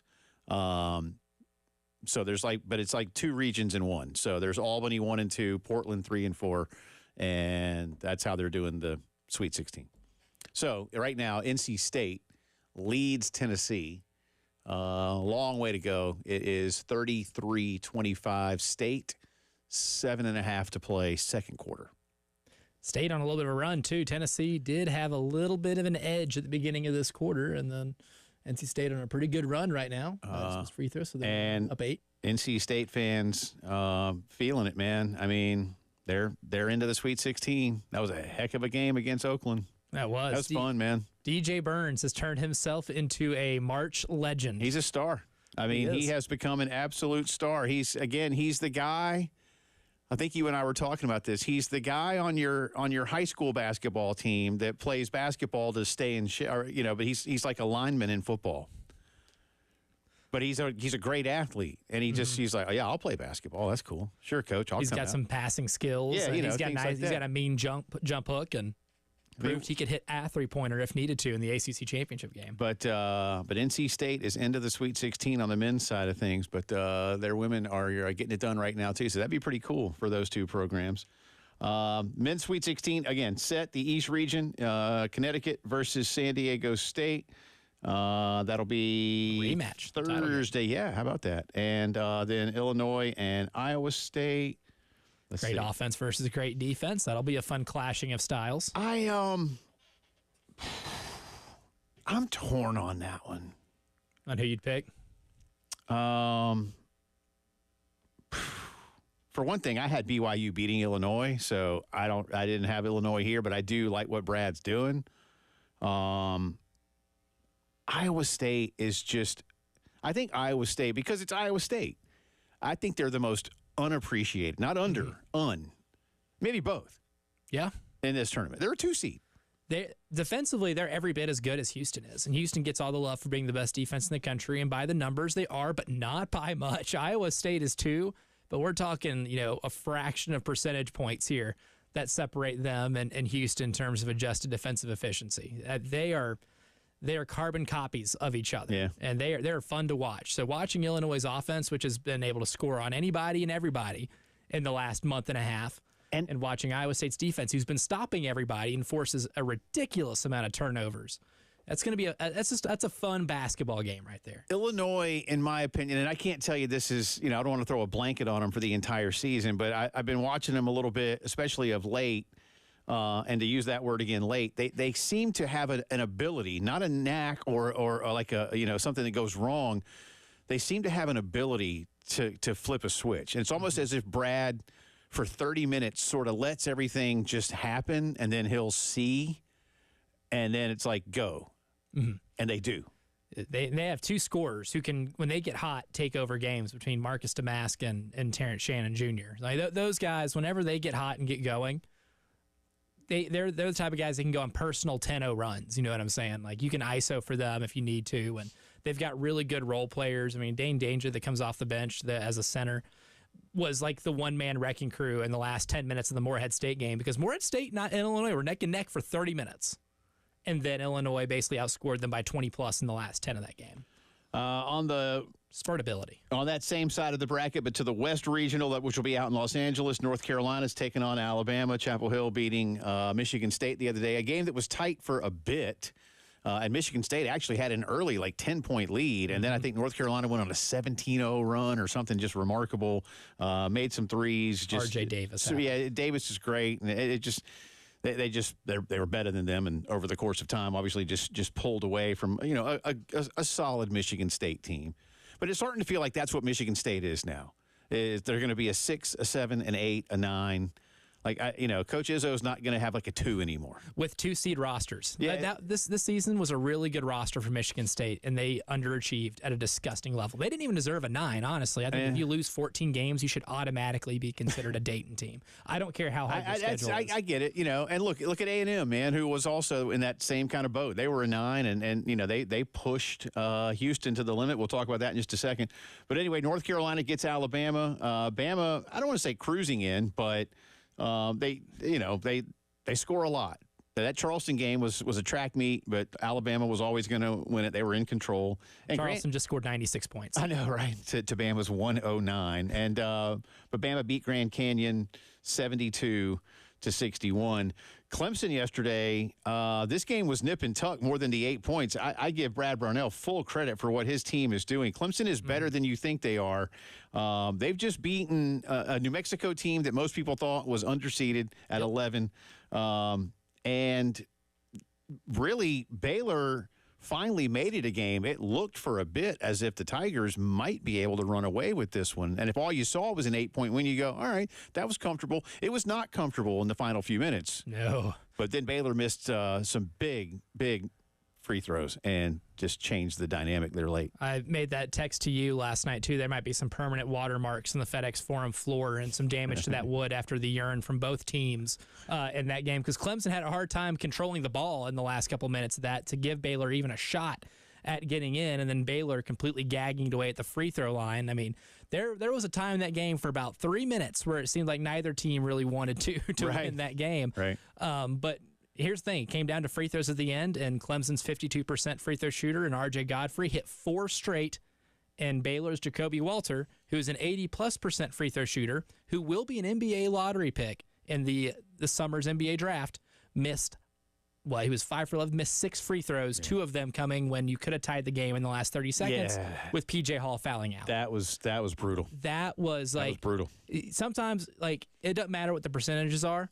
What you are upstairs can determine if you put a game away or not. And Jacoby Walter, you could tell the moment got really big for him, and he uncharacteristically missed a lot of free throws that would have gotten Baylor in that game. But it made for an incredible basketball game in the last 3.5 or so minutes. Clemson gets the 2-seed Arizona. That game will be Thursday around 7 o'clock. Arizona will have a lot of fans out that way. But, but that should be an interesting with the way Clemson's been playing. On the south side of things, Houston needed overtime yesterday to beat Buzz Williams, Texas A&M Aggies. What a weird game. I'll be honest with you, didn't see that coming. No. At all. No. A&M is a terrible offensive team. The offensive efficiency numbers are above average, but when you're one of the top 10, 15 worst shooting teams in the country and you rely, if your best offense is your best player hoisting a 30-footer and getting the rebound and getting fouled, that's not an efficient offense. But they grabbed 26 offensive boards against a very physical Houston team, fouled out 4 of Houston's starting 5, took it to overtime because they hit a 3 from a player who has only made 8 in his career, Anderson Garcia. Oh, on a pass that was an out of bounds underneath, that was bounce passed. Right. That bounce pass should never get from the baseline to the 3-point line, but it did. The kid threw up a prayer, nailed it, and they end up losing the game because Houston has to play a walk-on who hits 1 of 2 free throws to make it a 2-possession game.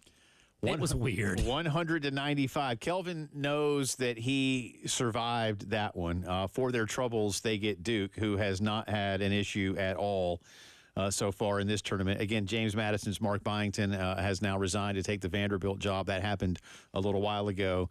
I think a lot of people were hoping this could be a fun game. John Shire and Duke made sure it was not. Jared McCain specifically was not going to let James Madison fit into a glass slipper. Right. And to the tune of 8 3-pointers and breaking a Duke freshman record for threes made in a game, one that was held by someone named J.J. Redick, who was pretty good in college. Going 8 for 11 from the 3-point line. He made sure that James Madison, that the Dukes, plural, were not going to beat Duke, singular, into the Sweet 16. That game will be late on Friday night. Before it, NC State and Marquette. We could get an all-ACC Elite 8. Does it run out for State against Shaka Smart's Marquette team, who also is playing good basketball? But, I didn't see enough of their game with Colorado, but it felt like Marquette, from what I could gather, was pretty much in control. Colorado made it, maybe the score close, 81-77, but Colorado they have a gear offensively that they can hit because, I mean, Cody Williams is a pro. He'll be in the NBA. KJ Simpson had an incredible year. I wouldn't be surprised to see him on a roster. But the thing with Marquette, what should give every State fan hope is that what has NC State done pretty well in the last couple of games? Rebound. Who do they have? They have DJ Burns, who is a big boy, probably the whitest boy in the sport, the whitest human being in the sport, who's a rebounding machine. And you're playing against a team in Marquette who ranks 282nd in offensive rebound percentage and 278th in defensive rebounding percentage. They're the worst rebounding team in the Sweet 16. well, So maybe you have an edge right there.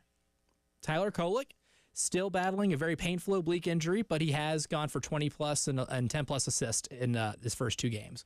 It's going to be tough. I'm not saying they're going to win, but I think they definitely have they have an advantage at some part of this game that they could exploit to end up beating Marquette. And then finally, real quick for you in the Midwest, Purdue Gonzaga. Looking forward to that one. Creighton and Tennessee. So again, Gonzaga's the 5. They beat the 4 Kansas, who just ran out of everything yesterday. But Zags are absolutely peaking at the right time, and I think I have them beating Purdue. I still don't. I think the run ends here, but the Zags offensively are playing about as well as anybody in college basketball. Going to switch gears to college football for a second. I'm going to tell you why. A thing that we talked about with Shane Beamer is closer to becoming a reality. Let's see if you agree with me when the postgame show continues.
All right, welcome back in.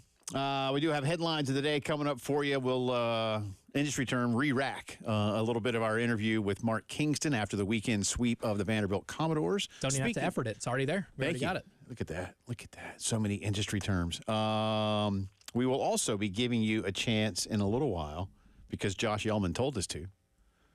And I would like to keep all my phalanges. Yep. A pair of tickets to next week's midweek game against Georgia Southern. That'll be coming up in just a little bit. Not yet. Not yet. But a little bit. In just a little bit. So, I have for years been talking about the my desire anyway to see FCS teams move off of regular season football schedules for Power 5 schools. And I have often said that those games could be played as the spring game on your campus instead of an intra-squad scrimmage to close out spring drills. And give everybody a chance to go tailgate, bring in around here. If you're Carolina or Clemson, you bring in Furman or Wofford or SC State or whomever to come into your ballpark and play a spring game. And, it's just it's got a vibe, right? Like you're going to see somebody else. And Coach Beamer was on with you and me, Elijah, a couple of weeks ago, and he made mention once again that he would be in favor of that, but that a lot of coaches aren't. Well, forget about what coaches may want. Pretty soon, athletics directors and conference commissioners are going to want it. And here's my opinion on why. This spring, Fox, not FS1, not FS2, not Fox.com or whatever, FoxSports.com, big over-the-air Fox, is going to have the spring games for Ohio State and Michigan on the network. April 13 for Ohio State, April 20 for the Wolverines. Now, they're not playing each other yet, but when they look at the numbers and then the execs out in Hollywood say, all right, well, we did this. What could make it bigger? And somebody's going to go, an actual game could make it bigger. Because they'll watch this and be like, that's not a football game. I really do believe that we're going to be heading in that direction. What is this all about? Television. What does television want? Content. What's better content than a scrimmage? A real game. Now, would it count? Would it be an exhibition? Listen, we joke a lot. We got degenerate gamblers in this country. God bless you. Some of them playing in the Major League Baseball. Well, I hope not. But there probably are. Or they're interpreters. So.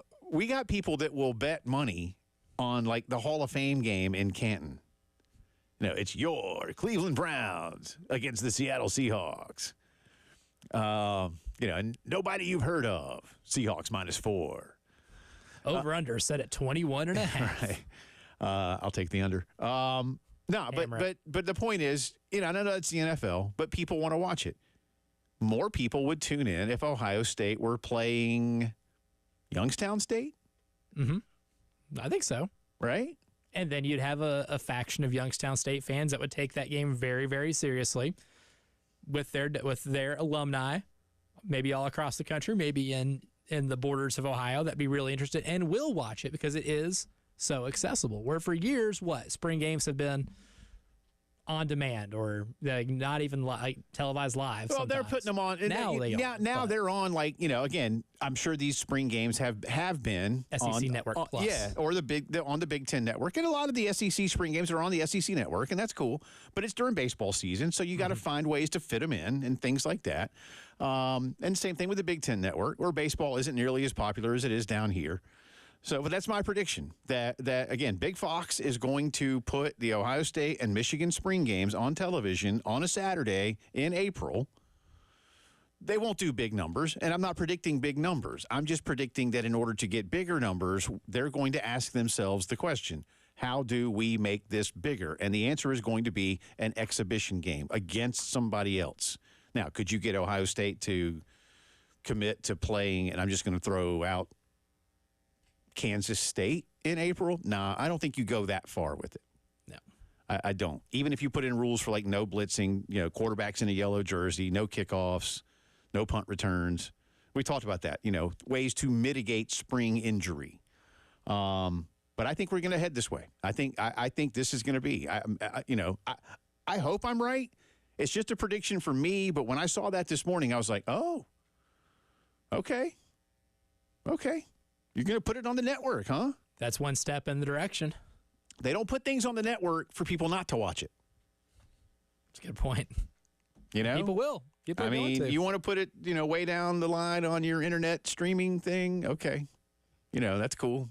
Then you get the people that want to tune in. So I'll be curious. But I think this is a step towards some form of spring exhibition college football. Or we can at least dream. And I'm here for it. Headlines of the day, chance to win tickets, drive around the SEC, Mark Kingston interview, all in a jam-packed final hour. Be right back.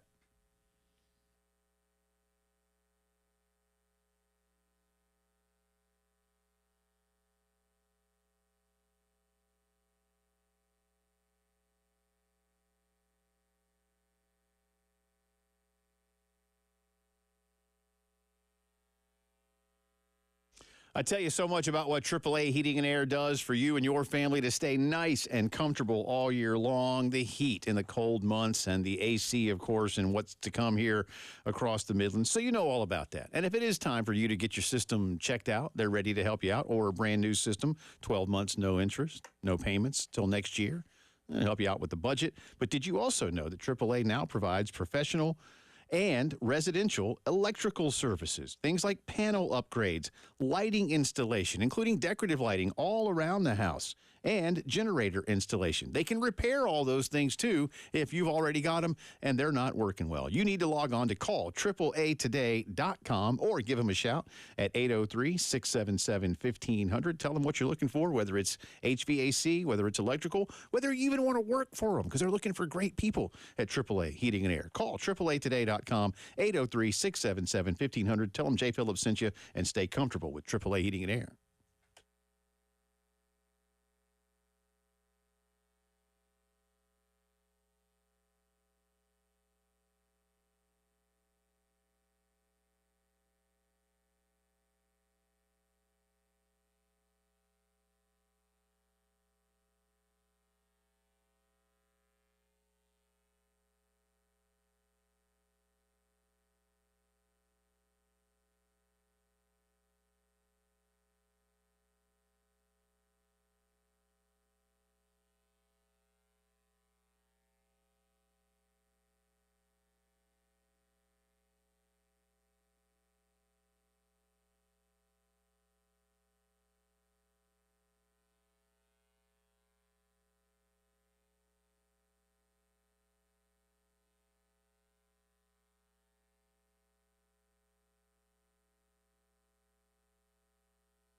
From the WIS Traffic Studios, I'm Elijah Campbell with a few accidents to report to you that might be causing some delays on the roadways this Monday afternoon.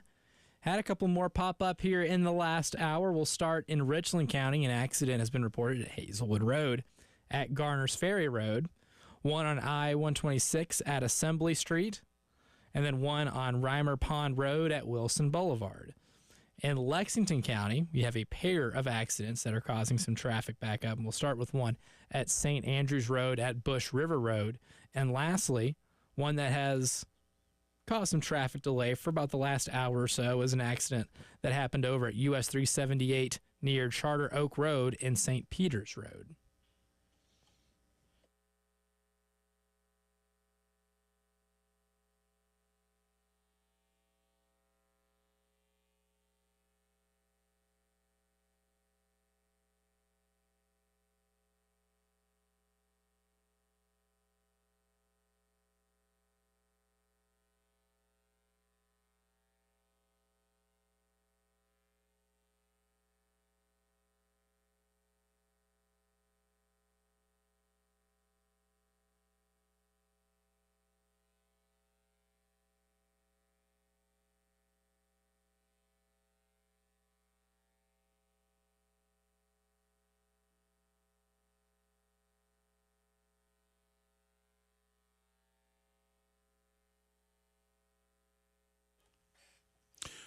It is 5 o'clock news time and the final hour of the postgame show on this Monday. Thank you for being with us. He's Elijah Campbell. I'm Jay Phillips. Let's jump right into it. We'll start with South Carolina women's basketball, moving on to the Sweet 16 yet again under Coach Dawn Staley. 88-41, the final score yesterday. It was 56-19 at halftime.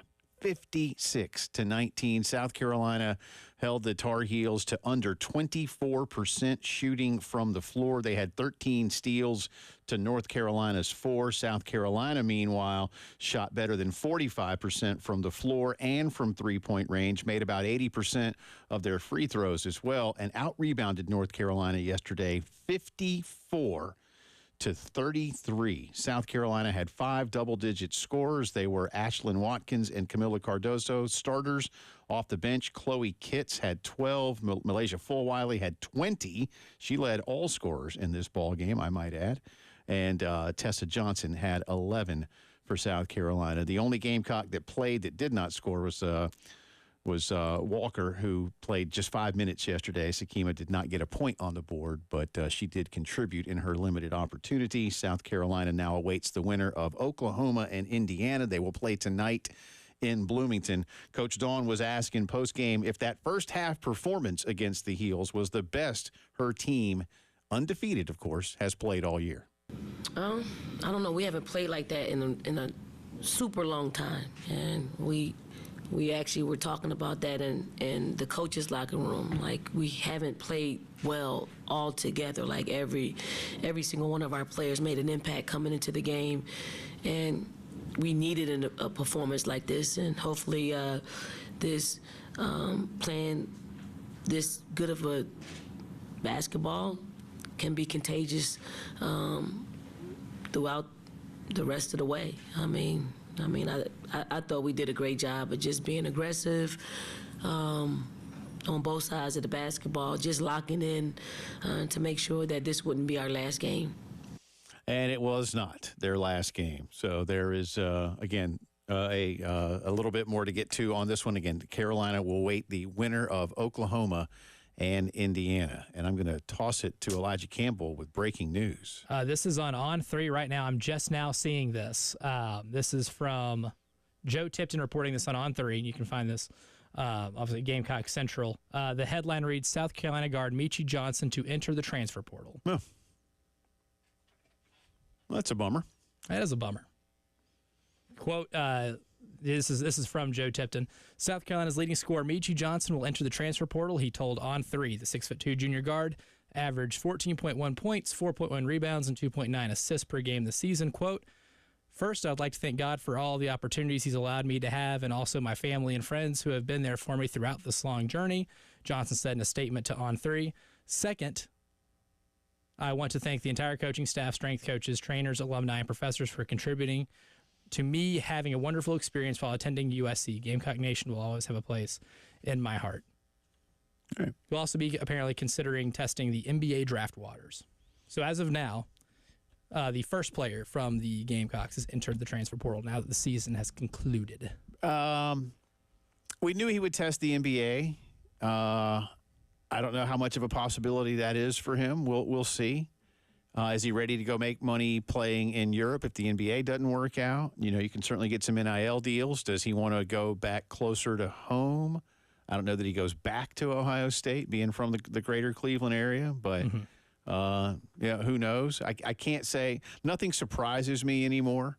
I think Carolina fans were hopeful that with a year of eligibility left, Meechie would want to remain in Columbia. But, you know, up, down, I know some people won't like this, but, you know, these young men and women have these opportunities to go do, see, experience other things like regular college kids do.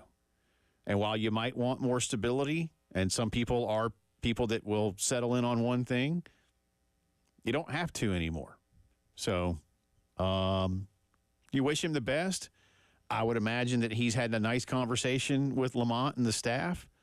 And at least I would think maybe for a little while there may be a door that remains, if not open, certainly not locked Yeah. If that's an analogy I can use. No, I don't think it'd be locked because you'd always like to have him back, right? I mean, obviously, you don't want to lose your leading scorer. Right. And you'd like for him to, he'd definitely have a place on the team.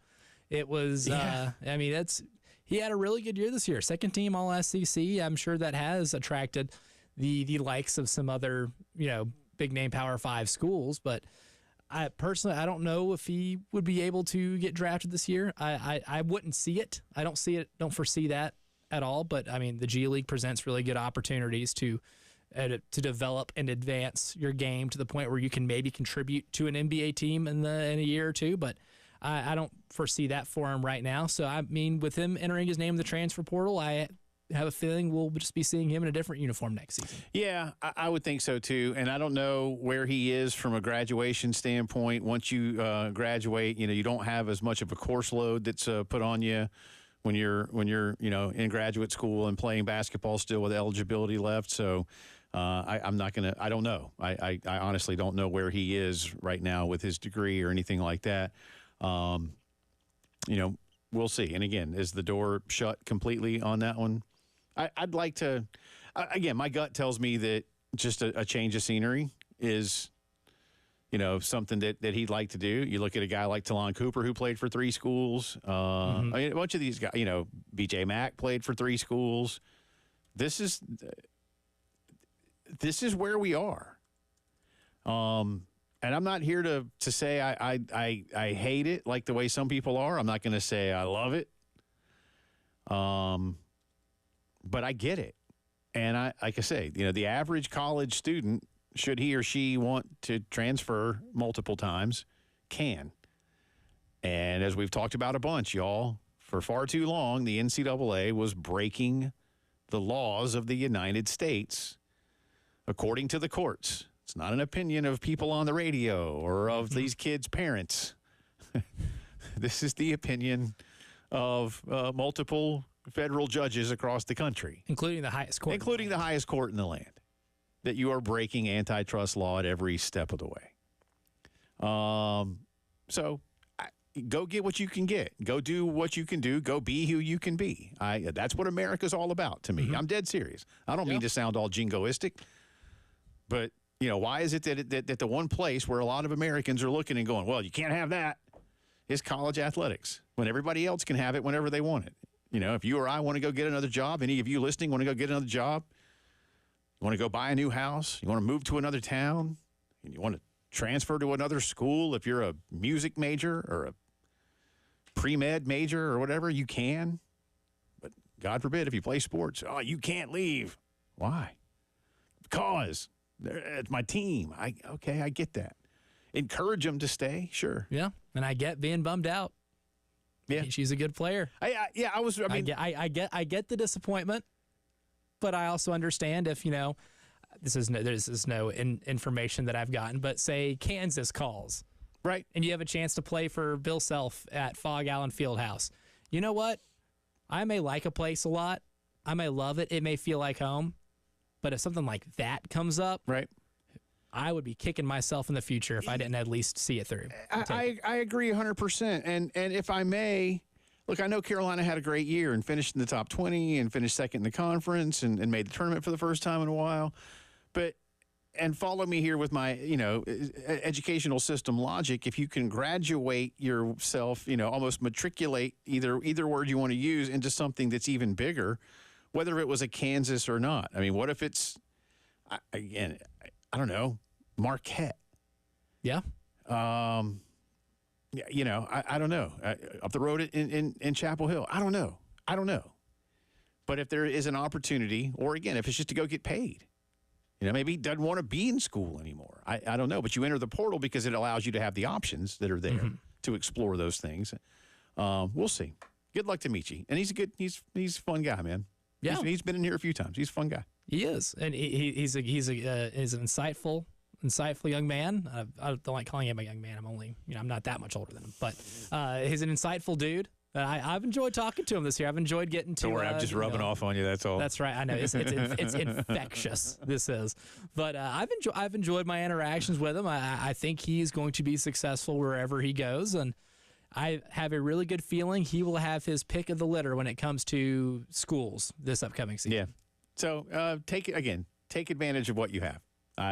That's the American way, and I'm here for that. And I have every reason to believe that, much like he did this past offseason, Lamont Paris and his staff will once again continue, especially now with their added and enhanced status, be able to attract some players. Hey, that's the flip side of this is, the transfer portal can taketh away, but it can giveth pretty good too. And it did them pretty well last year, right? I mean, they lost their leading scorer last season to the NBA draft, got some players in the portal, and got better overnight. Right.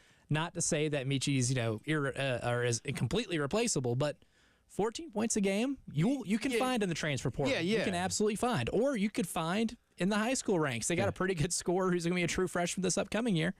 I'll just, I don't know if they'll replace a guy who's willing to take 32-foot jumpers on a nightly basis. He does have confidence that's hard to replace. As we said about him, he has never met a shot he didn't like. And I never felt comfortable about it going in. That man had confidence in every shot he took. Yeah. So find the confidence, and then Lamont will say, just do me a favor and take shots from 27 feet and in, please. And until it comes time to hitting a backbreaker against Kentucky, then let it fly. Or a Talon Cooper half-point heave at halftime. When you must. Yes. Continuing the headlines of the day, we'll have more on that one for you certainly tomorrow and throughout the week. Shohei Ohtani will be speaking in Los Angeles a little bit later on today. This after his interpreter, Ippei Mizuhara, was fired by the Dodgers around the $4.5 million in wire transfers sent from Ohtani's bank to a noted illegal bookmaking operation that is being investigated by the feds. Is Shohei using this guy as a front, or is this guy scamming Shohei? There are some that are speculating that, oh gosh, what if Shohei is actually the gambler and this guy's going to take the fall for now? I wouldn't take the fall if I'm going to jail. Yeah, I don't know if there's an amount of money for me to take a federal crime for you or to have those type of felonies laid upon me. I don't know if there's enough that you could throw in to take that. I don't think so.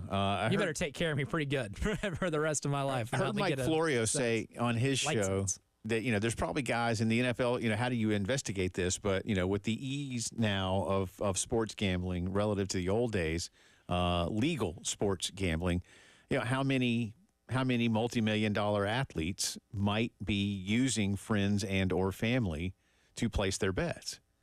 And the answer is, if the question is that happening? Yes. Yes, it is. Certainly it is. Mm-hmm. And that's okay. It's their money. Again, the NFL has some pretty stupid rules about some of these things. Some insanely stupid rules about it. Like, again, as I've said before, look, you can't bet on the NFL, duh. And you can't bet at work. Like if you were a hurt player and you put a bet on Reds Padres. Yeah, while you're in the facility, okay, you just can't bet at the office. I don't have a problem with that. But again, if a dude goes home and wants to bet on the Reds and the Padres, and why would you? Go Reds. That's your money. Use it when you need it. It's your money, right? But don't do it on the NFL. And that might have been what Florio was talking about. It was like, hey, are they also betting on the NFL behind the scenes? And if they are, and you start finding listen, the people that are following this stuff, this U.S. betting, whatever it's called, those people. They're good. They're great, man. They're great because integrity is job one for them. And like jobs, I talk about like college football has 7 jobs for a coach and 7 of them, or 10 jobs and 7 are recruiting. Same thing with these people. Like 7 of the 10 are integrity. Just in whatever different level. But Shohei is speaking in just a little bit. And very quickly here, let me get back to this one for you. Do I have time for this? Yeah. Oregon State and Washington State have finalized a settlement with the remaining, or the departing schools of the Pac-12. The departing schools will have $5 million withheld during the fiscal year, a total of $50 million that will be split amongst Washington State and Oregon State. So that's a nice little settlement. All right, come back on the other side of the break. By the way, those are our integrated media headlines of the day, 803-948-8327. All your home theater needs, security, installation, and more. My good friends at Integrated Media. We talked to Mark Kingston about the sweep of Vandy, and you'll hear it when the postgame show continues.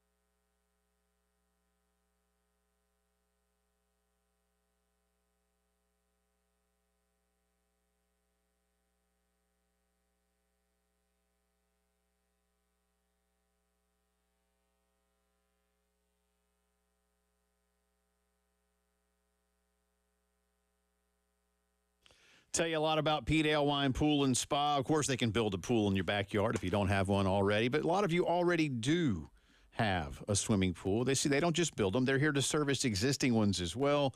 Things like weekly pool cleanings, equipment repair. Maybe that pool is not staying as clean as it needs to because your pump and filter system just aren't up to snuff anymore. They can upgrade those for you. Maybe you've got a vinyl pool where one side gets a lot of sun and the other one doesn't, but it's all faded out and kind of just, gross looking. Well, they can get that done for you too. Pool inspections, hot tub repairs, and so much more. Check them out online, online at pdawinepools.com or in person at 5541 Sunset Boulevard. Their team also provides free water tests to keep your pool looking good. Just take a little bit of sample in there, and they'll tell you what's up to make things nice and clean all year long. Like the two beverages, ale and wine. It's Pete Ale Wine, Pool and Spa. And again, invite Elijah and me over to jump in.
Twenty minutes after 5 o'clock on this Monday afternoon. Welcome back in. Jay and Elijah with you. It's the postgame show. Drive around the SEC coming up in just a second. So is Mark Kingston here before that.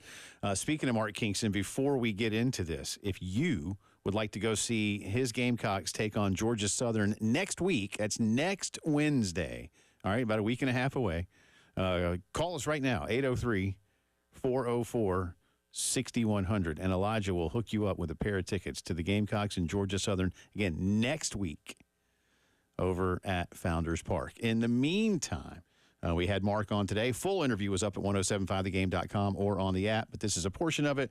And this starts with asking Mark a question about having conversations, changing the lineup, reordering the batting order and things like that, and what that's like for him and the guys. Let's talk about the adjustments that you've made offensively, and you talked about this with us last week after the win to close out the Ole Miss series, and clearly it's carrying over in terms of how many runs you scored in the midweek, and then 26 runs against an excellent Vanderbilt team this weekend. You adjusted a few things in the lineup. That's the easy part for us to see in terms of a box score. Take us more, if you would, though, Coach, through the consistent conversations that you've got to have about why guys are moving, how they receive it, and clearly the results are beginning to speak for themselves. Well, I think communication's the key. You've got to talk to guys individually if you're going to be moving them in a lineup. And you're going to have to talk to them if you're moving them in or out of a lineup. You're going to have to talk to them if you have decided to platoon at a certain position. You've got to communicate. So it starts with that so they kind of know what to expect before you put out the lineup each day. You have to get their feedback. If a guy likes hitting in a certain spot in the order, you need to know that. If he doesn't care where he moves in the lineup, you need to know that as well. So I think the communication from player to coach is very, very important. We encourage it. We initiate it. And I like to know if I think I have an idea on something that can spark the lineup, I want to make sure that the guys will be on board with it, that will be a part of that shift. So, again, I think we've got to talk about those things with our guys all the time. As coaches, we talk all the time about things we need to do to help our players. What do we need to do more of? What do we need to do less of? What do we need to talk about? What do we need to not belabor? So it's always a work in progress, especially as we talk about it all the time, the age of the transfer portal. You may not figure out your team quite as quickly as you have in the past because there's so many moving pieces. There's so many new pieces to the puzzle. And so it's just a constant evaluation of where you are, what you can improve, what needs to stabilize, and then just try to make educated decisions as you go. Mark, I'll go and take this question to the mound, and one of the more notable, I guess, performances of the entire weekend was Tyler Pitzer on Sunday. 9 strikeouts, 1 walk, and 6 1/3. Had an incredible game, unhittable for a lot of those innings, and the conference noticed it because he's the SEC Freshman of the Week. What did you learn about Tyler's ability on the mound and the flexibility he can maybe give you on the back end of your rotation? Well, the conversation came down to the Game 3 starter, and really the two guys that you can consider are Matthew Becker, who's been outstanding for us, and then Tyler Pitzer, who's also been outstanding for us. And so after the Game 2 victory, we went back into the locker room and we talked about our different options, and we landed on Pitzer only because we had had so much success the previous week on Sunday at Ole Miss with Matthew being the first guy in out of the bullpen to really stabilize the game and potentially finish a game. And, Matthew seems to be very comfortable where he is right now. It doesn't mean he won't be a starter at some point because he's pitching in a manner that earns him that consideration.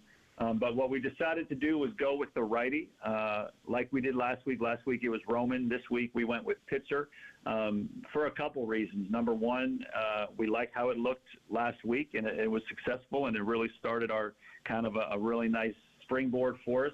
And we knew if Pitzer went out there and only threw an inning or two, then we could hand the ball to Becker, and he might give us 6 or 7 after that.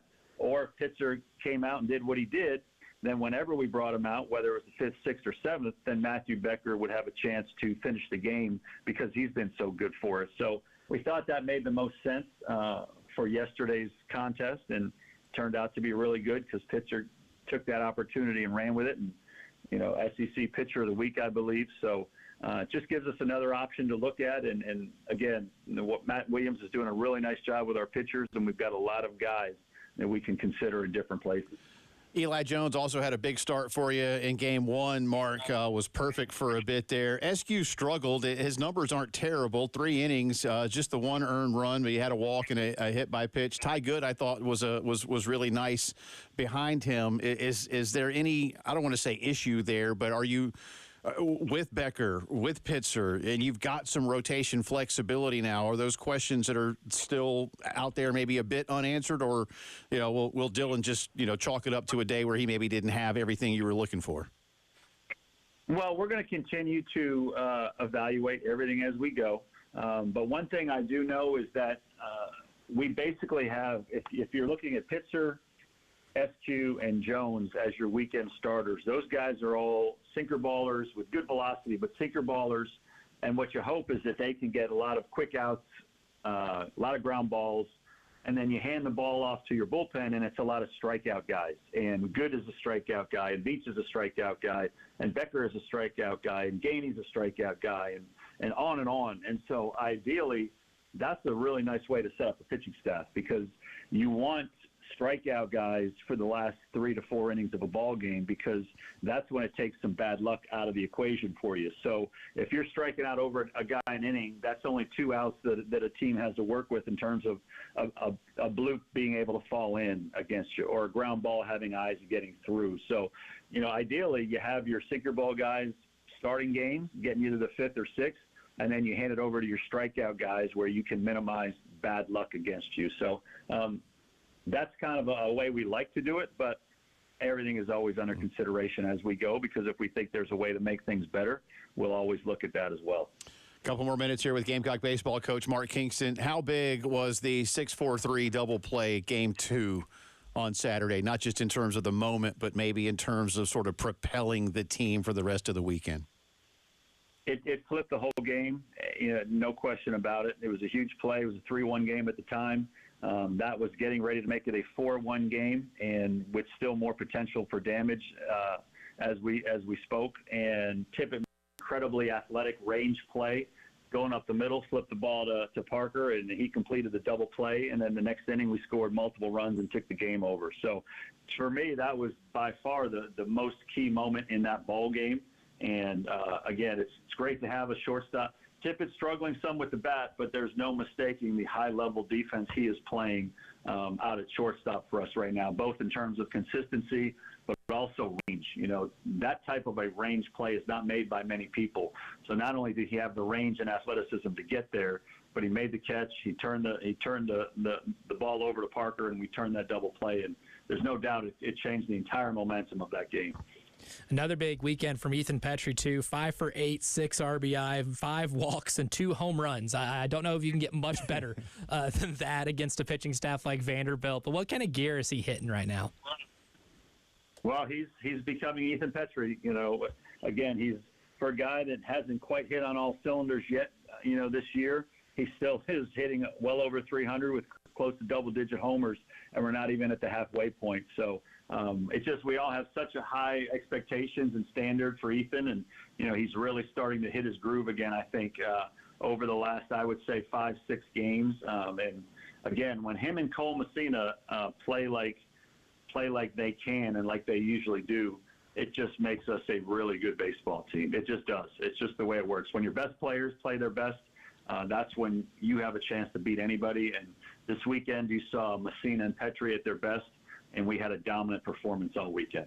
Gamecock baseball coach Mark Kingston joining Elijah and me earlier today. Again, the full interview with Mark, including a little fun we had with him about how they can give Messina some time to refresh. He could be the really funky cold Messina. That's right. At that point. You could check out the entire interview on our podcast page at 1075thegame.com or on the app. Gamecocks and PC tomorrow night at 6:30, a little bit earlier start time. Eddie Copper on the hill for the Gamecocks.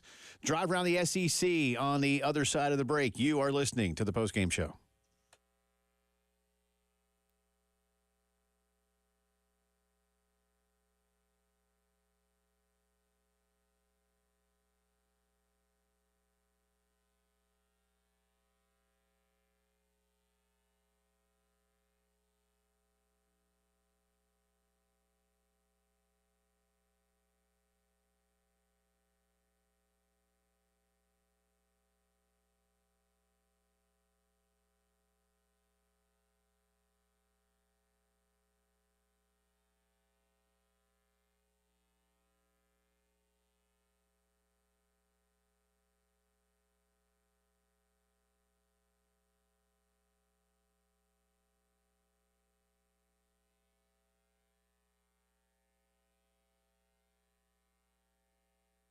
You know, across the Midlands of South Carolina, AAA Heating and Air is your year-round ally against changing weather, kind of like we've had the last week or so. Up, down, hot, cold, starting with a free replacement estimate. AAA sets the tone for quality and affordability.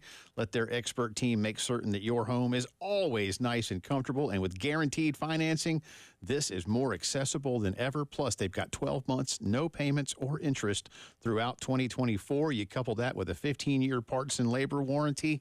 Tells you a lot about what Roy and Dana Finley are doing for their customers all across the Midlands. And by the way, if you are somebody in the industry and you'd like to work with great people, they're looking for you. Service techs, maintenance techs, salespeople, same phone number, 803-677-1500. AAA will take care of you as an employee. They'll take care of you as a customer, just like they've done for me and my family for many years. Check them out. Tell them Jay Phillips sent you when you call AAA Heating and Air.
From the WIS Traffic Center, I'm Elijah Campbell with a few accidents to report to you that are causing some delays on the roadways here in Columbia. We'll go ahead and start with some in Richland County specifically here. Hazelwood Road at Garner's Ferry Road, that one recently been reported within the last 30 minutes to be causing some delays. Another one on I-20 westbound after the Monticello Road exit 68.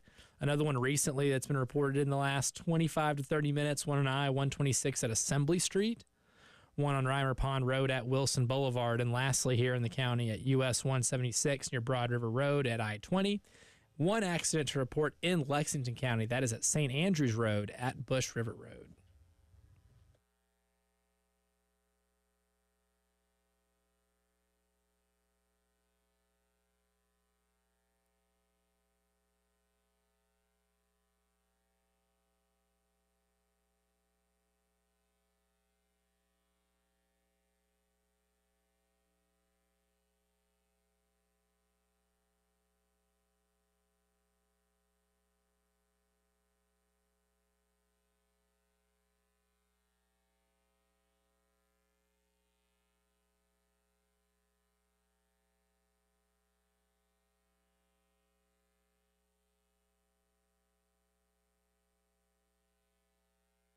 It is drive around the SEC time. We'll start with basketball. It's not been a good tournament from the men's side of things. Of the 8 schools that made their way in, of course, 5 lost in the first round.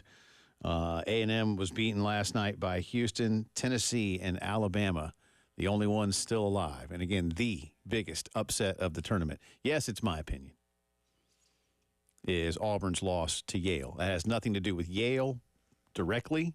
It's indirect. Listen, I think if Yale played Oakland 10 times, Yale probably wins 7 of those, man. But it's not Oakland beating Kentucky. That's the biggest upset on the seed line, on paper, as Elijah said. But Auburn losing to Yale. Auburn should have won by 30. I agree with that.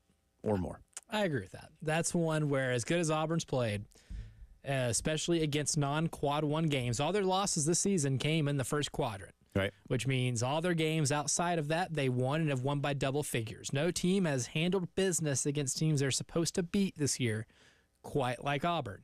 And then they get in a game against Yale, who's a capable team that won't beat themselves, and Chad Baker-Mazara throws an unnecessary elbow that gets him kicked out of the game 3 minutes in. Deserving, by the way. Yes, and totally deserving. And that was he sized August Mahoney up, reared an elbow back, made contact with the face, everything that constitutes a flagrant 2 foul. He checked every box. I've been, maybe disappointed is the wrong word, but dismayed, confused. I don't know. I could throw some different words in there at the number of people. And I get it. If you're an Auburn supporter, then you don't think he should have been kicked out. But beyond that, I feel like virtually everyone else should, because as you just said there, and any of you that have now seen the replay, this is the definition of why flagrant 2 gets you ejected. I mean, the kid sized it up. He looked. He knew exactly where the guy was. He took his time. He threw the elbow to make a clean connection. He knew exactly what he was doing. And what that shows, above anything else, is the pure intent to harm. That gets you thrown out of the game, period. There's no gray area there. Now, if Charles Barkley and Bruce Pearl and any other people that love Auburn want to go, well, I don't know, and, he took an elbow in the scrum down on the other end. Okay, listen, elbows in the scrum, if you will, happen all the time. That's part of the game. Basketball's been a, quote, contact sport for a long time, even if it's supposed to be a non-contact sport. It is. But it's the intent. It's not the act and say, guys throw elbows. Yeah, guys do throw elbows. That was very, very intentional. And it was an ejectionable offense. Carolina, of course, has moved on to the Sweet 16 in the women's side of things, as has LSU.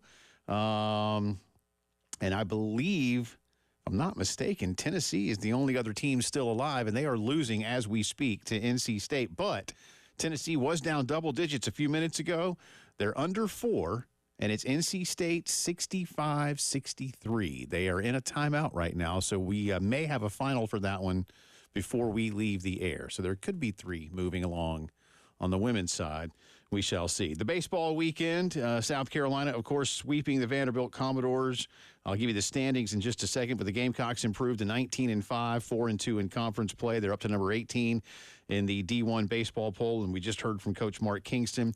Kentucky's playing pretty good ball. They took 2 of 3 at Missouri. Georgia swept Alabama at Foley Field. The Gamecocks traveled to Tuscaloosa this weekend. Tennessee took 2 of 3 from Ole Miss. Florida went to Baton Rouge and took 2 of 3 from the Tigers.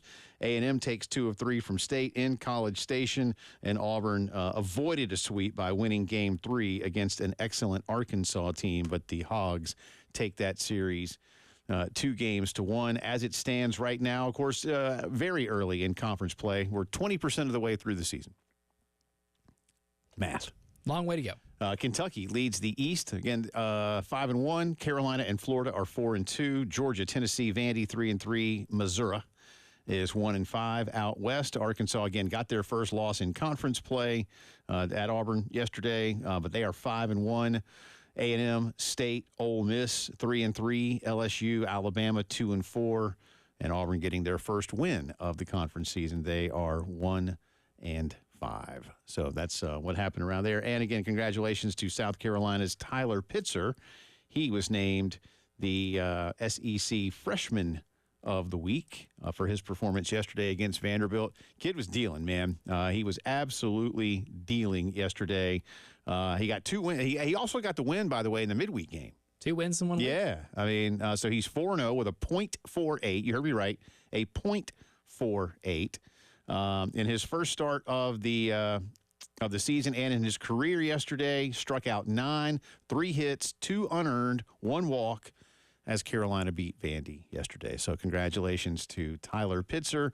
Co-pitchers of the week, Hagen Smith of Arkansas and Justin Lampkin of A&M. Smith went 6 scoreless with 12 strikeouts to beat Auburn. Lampkin of A&M got the series-clinching win against State, 7 1/3, 12 strikeouts as well for him. The player of the week was Georgia's Corey Collins, who can play a little bit of everything, it seems like, for those guys. 29 total bases, 6 home runs, 13 runs batted in, 11 hits, 8 runs scored. 6 home runs in 4 games. That's a good week, man. I have a hard time imagining a better week. I mean, Petrie had a good week, and this kid's like, oh, yeah? I see your 2 home runs, That's and right. I will triple them. Yeah, good for him. Good for him. That's a big deal. He also hit an SEC best 647 for the week and had 3 of those home runs in the Alabama series. And finally, Vanderbilt men's basketball has hired Mark Byington. You say, I know that name. Why? Yeah, he's the James Madison coach who led the Dukes to a 12 seed, and then they won their first tournament game in 40 years, defeating Wisconsin in the opening round. Fell to Duke yesterday in a game that the Blue Devils were in full control of, but did a nice job at JMU, and now he is heading across the border and over to Nashville. Good hire, Elijah? You like this one? Yeah, I mean, for Vanderbilt, I know some of the initial names that I was told were like, Chris Mack. And I was like, okay, well, Chris Mack can coach, but been out of the game for a little bit. I don't exactly know if that's the best hire for Vanderbilt.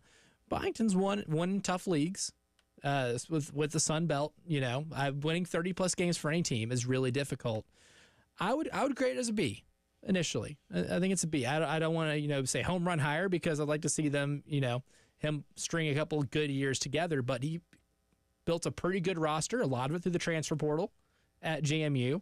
And if he's able to do that with Vanderbilt's high academic standards, and which has been the biggest hurdle to get them certain players in the last few years in the transfer portal, then I think there's a shot that he brings them back into some SEC relevancy. Well, it's again, and Vandy is beginning to spend money again, as we talked about, on sports. I say again because they have spent money on sports, but I know it's been a while. But they are truly they have a forward thinking plan that they're getting done up there, and let's see if it helps, because I think they've been feeling the heat a little bit, maybe from the conference office, of like, hey, and some things here you're going to need to spend what we're sending you, or at least don't be embarrassing. I think that's kind of the thing too. I mean, they opened the basketball season with a loss to Presbyterian, right? Then they lost to Western Carolina. You can't have a sub 500 record against the SoCon and the Big South, with all due respect to those conferences. You're in the SEC. You can't do that. And that basically ends your season before it begins. They had similar losses last year. You can't have your season end before it begins, no matter how much better you get later on in the year. That player development can only mean so much if you're so bad to start the season. That's the drive around the SEC for this Monday, brought to you by Herndon Chevy, your hometown Chevy dealer. Stop by the showroom, see why Herndon makes you smile. We'll come back on the other side. We'll recap the breaking Gamecock men's basketball news and tell you why it was also last night a great night for America. You're listening to the Postgame Show.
All right, welcome back in. Final few minutes of the postgame show here on a Monday afternoon/evening. NC State 70, Tennessee 65, under a minute and a half to go, and State just hit a shot and a chance for a three-point play, so now 72-65.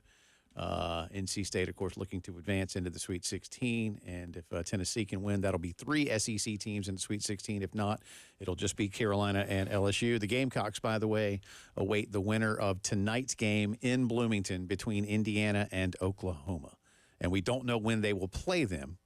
We know Carolina's into the Sweet 16. We honestly, we don't know when they're going to play. Later this week. Mark that down, Elijah. Later this week, yes. It will not be tonight. Nope. Or tomorrow. Or tomorrow. Or the next day. Or even Wednesday. But it'll be later this week. And the mouse will let us know. Shohei Ohtani is speaking right now with a new interpreter. I don't have a lot of what he's saying because he has just started. He did open his press conference by saying, "I'm very grateful that the media has been patient in this process. I am sad and shocked that someone I trusted has done this."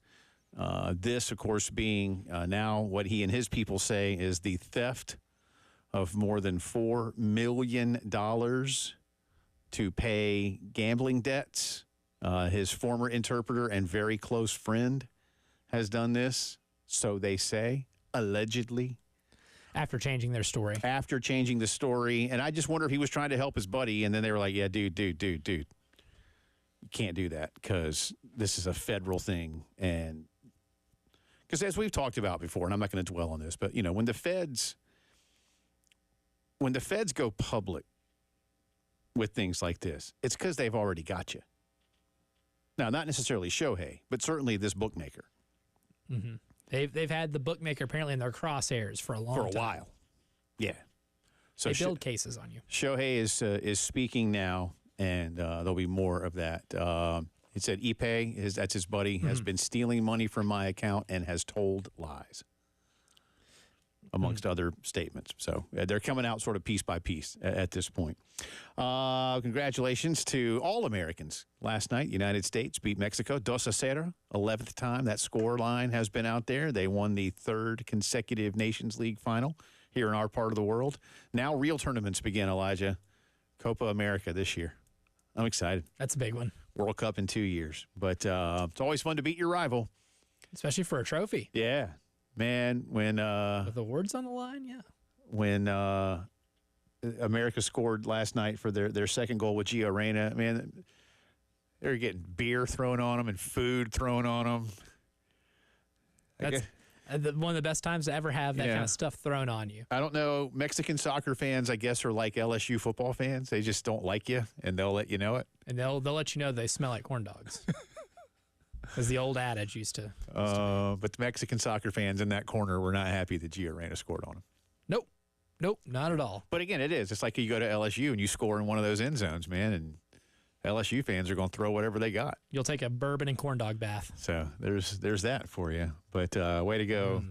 Can smell it from here. United States of America. Good stuff. What was with the Shohei thing? What was the other thing I was going to talk about? Now I've totally my mind just the breaking basketball news. Oh, yeah, that's right. Duh. Yeah, because I didn't write that one down because it just came out. Yes. So let me give it back to Elijah for the breaking basketball news. Yep. Joe Tipton from On3 has been told by Michi Johnson himself, so a pretty primary source here, that he will be entering the transfer portal after this season. And obviously leaves the door open for testing NBA draft waters, but as of now, he has filed the paperwork and has entered the transfer portal. Again, I've seen one guy commenting on David Cloninger tweet about this, that this is the byproduct of NIL and that South Carolina didn't pay Michi enough money, and this is what happens, and he's not, I guess people aren't mad at Michi. Some might be. I don't know if that's it or not, y'all. I don't know. Maybe it is. There are a lot of factors that go into this, man. And if he's let's just say going to go back to Ohio State, he's from Ohio State. He started at Ohio State. Maybe he'd like to end it at Ohio State. There's a new coach there now. Maybe there's something that's a little bit different for him. There could be a number of factors here. So I get fans are going to be disappointed. Be disappointed, but please don't be angry at Michi, and please don't immediately direct tweets or anything. Just Let's be adults here. And don't jump to the only thing that you can think it would be, and that's we just didn't pay him enough. These guys are all mercenaries. Again, some guys might be. I don't know. For those that have gotten to know Michi, and I've only met him a couple times here in the building. Really nice kid. I don't get that impression. That doesn't mean that what happens in any other places aren't out there, but I don't get that impression. But he may want to go home, and explore new things. And if he wants a raise, he'll get a raise. Yeah, It's not difficult. Yeah, but you could do that here too. We'll talk more about it tomorrow. Appreciate Coach Kingston being with us. See y'all.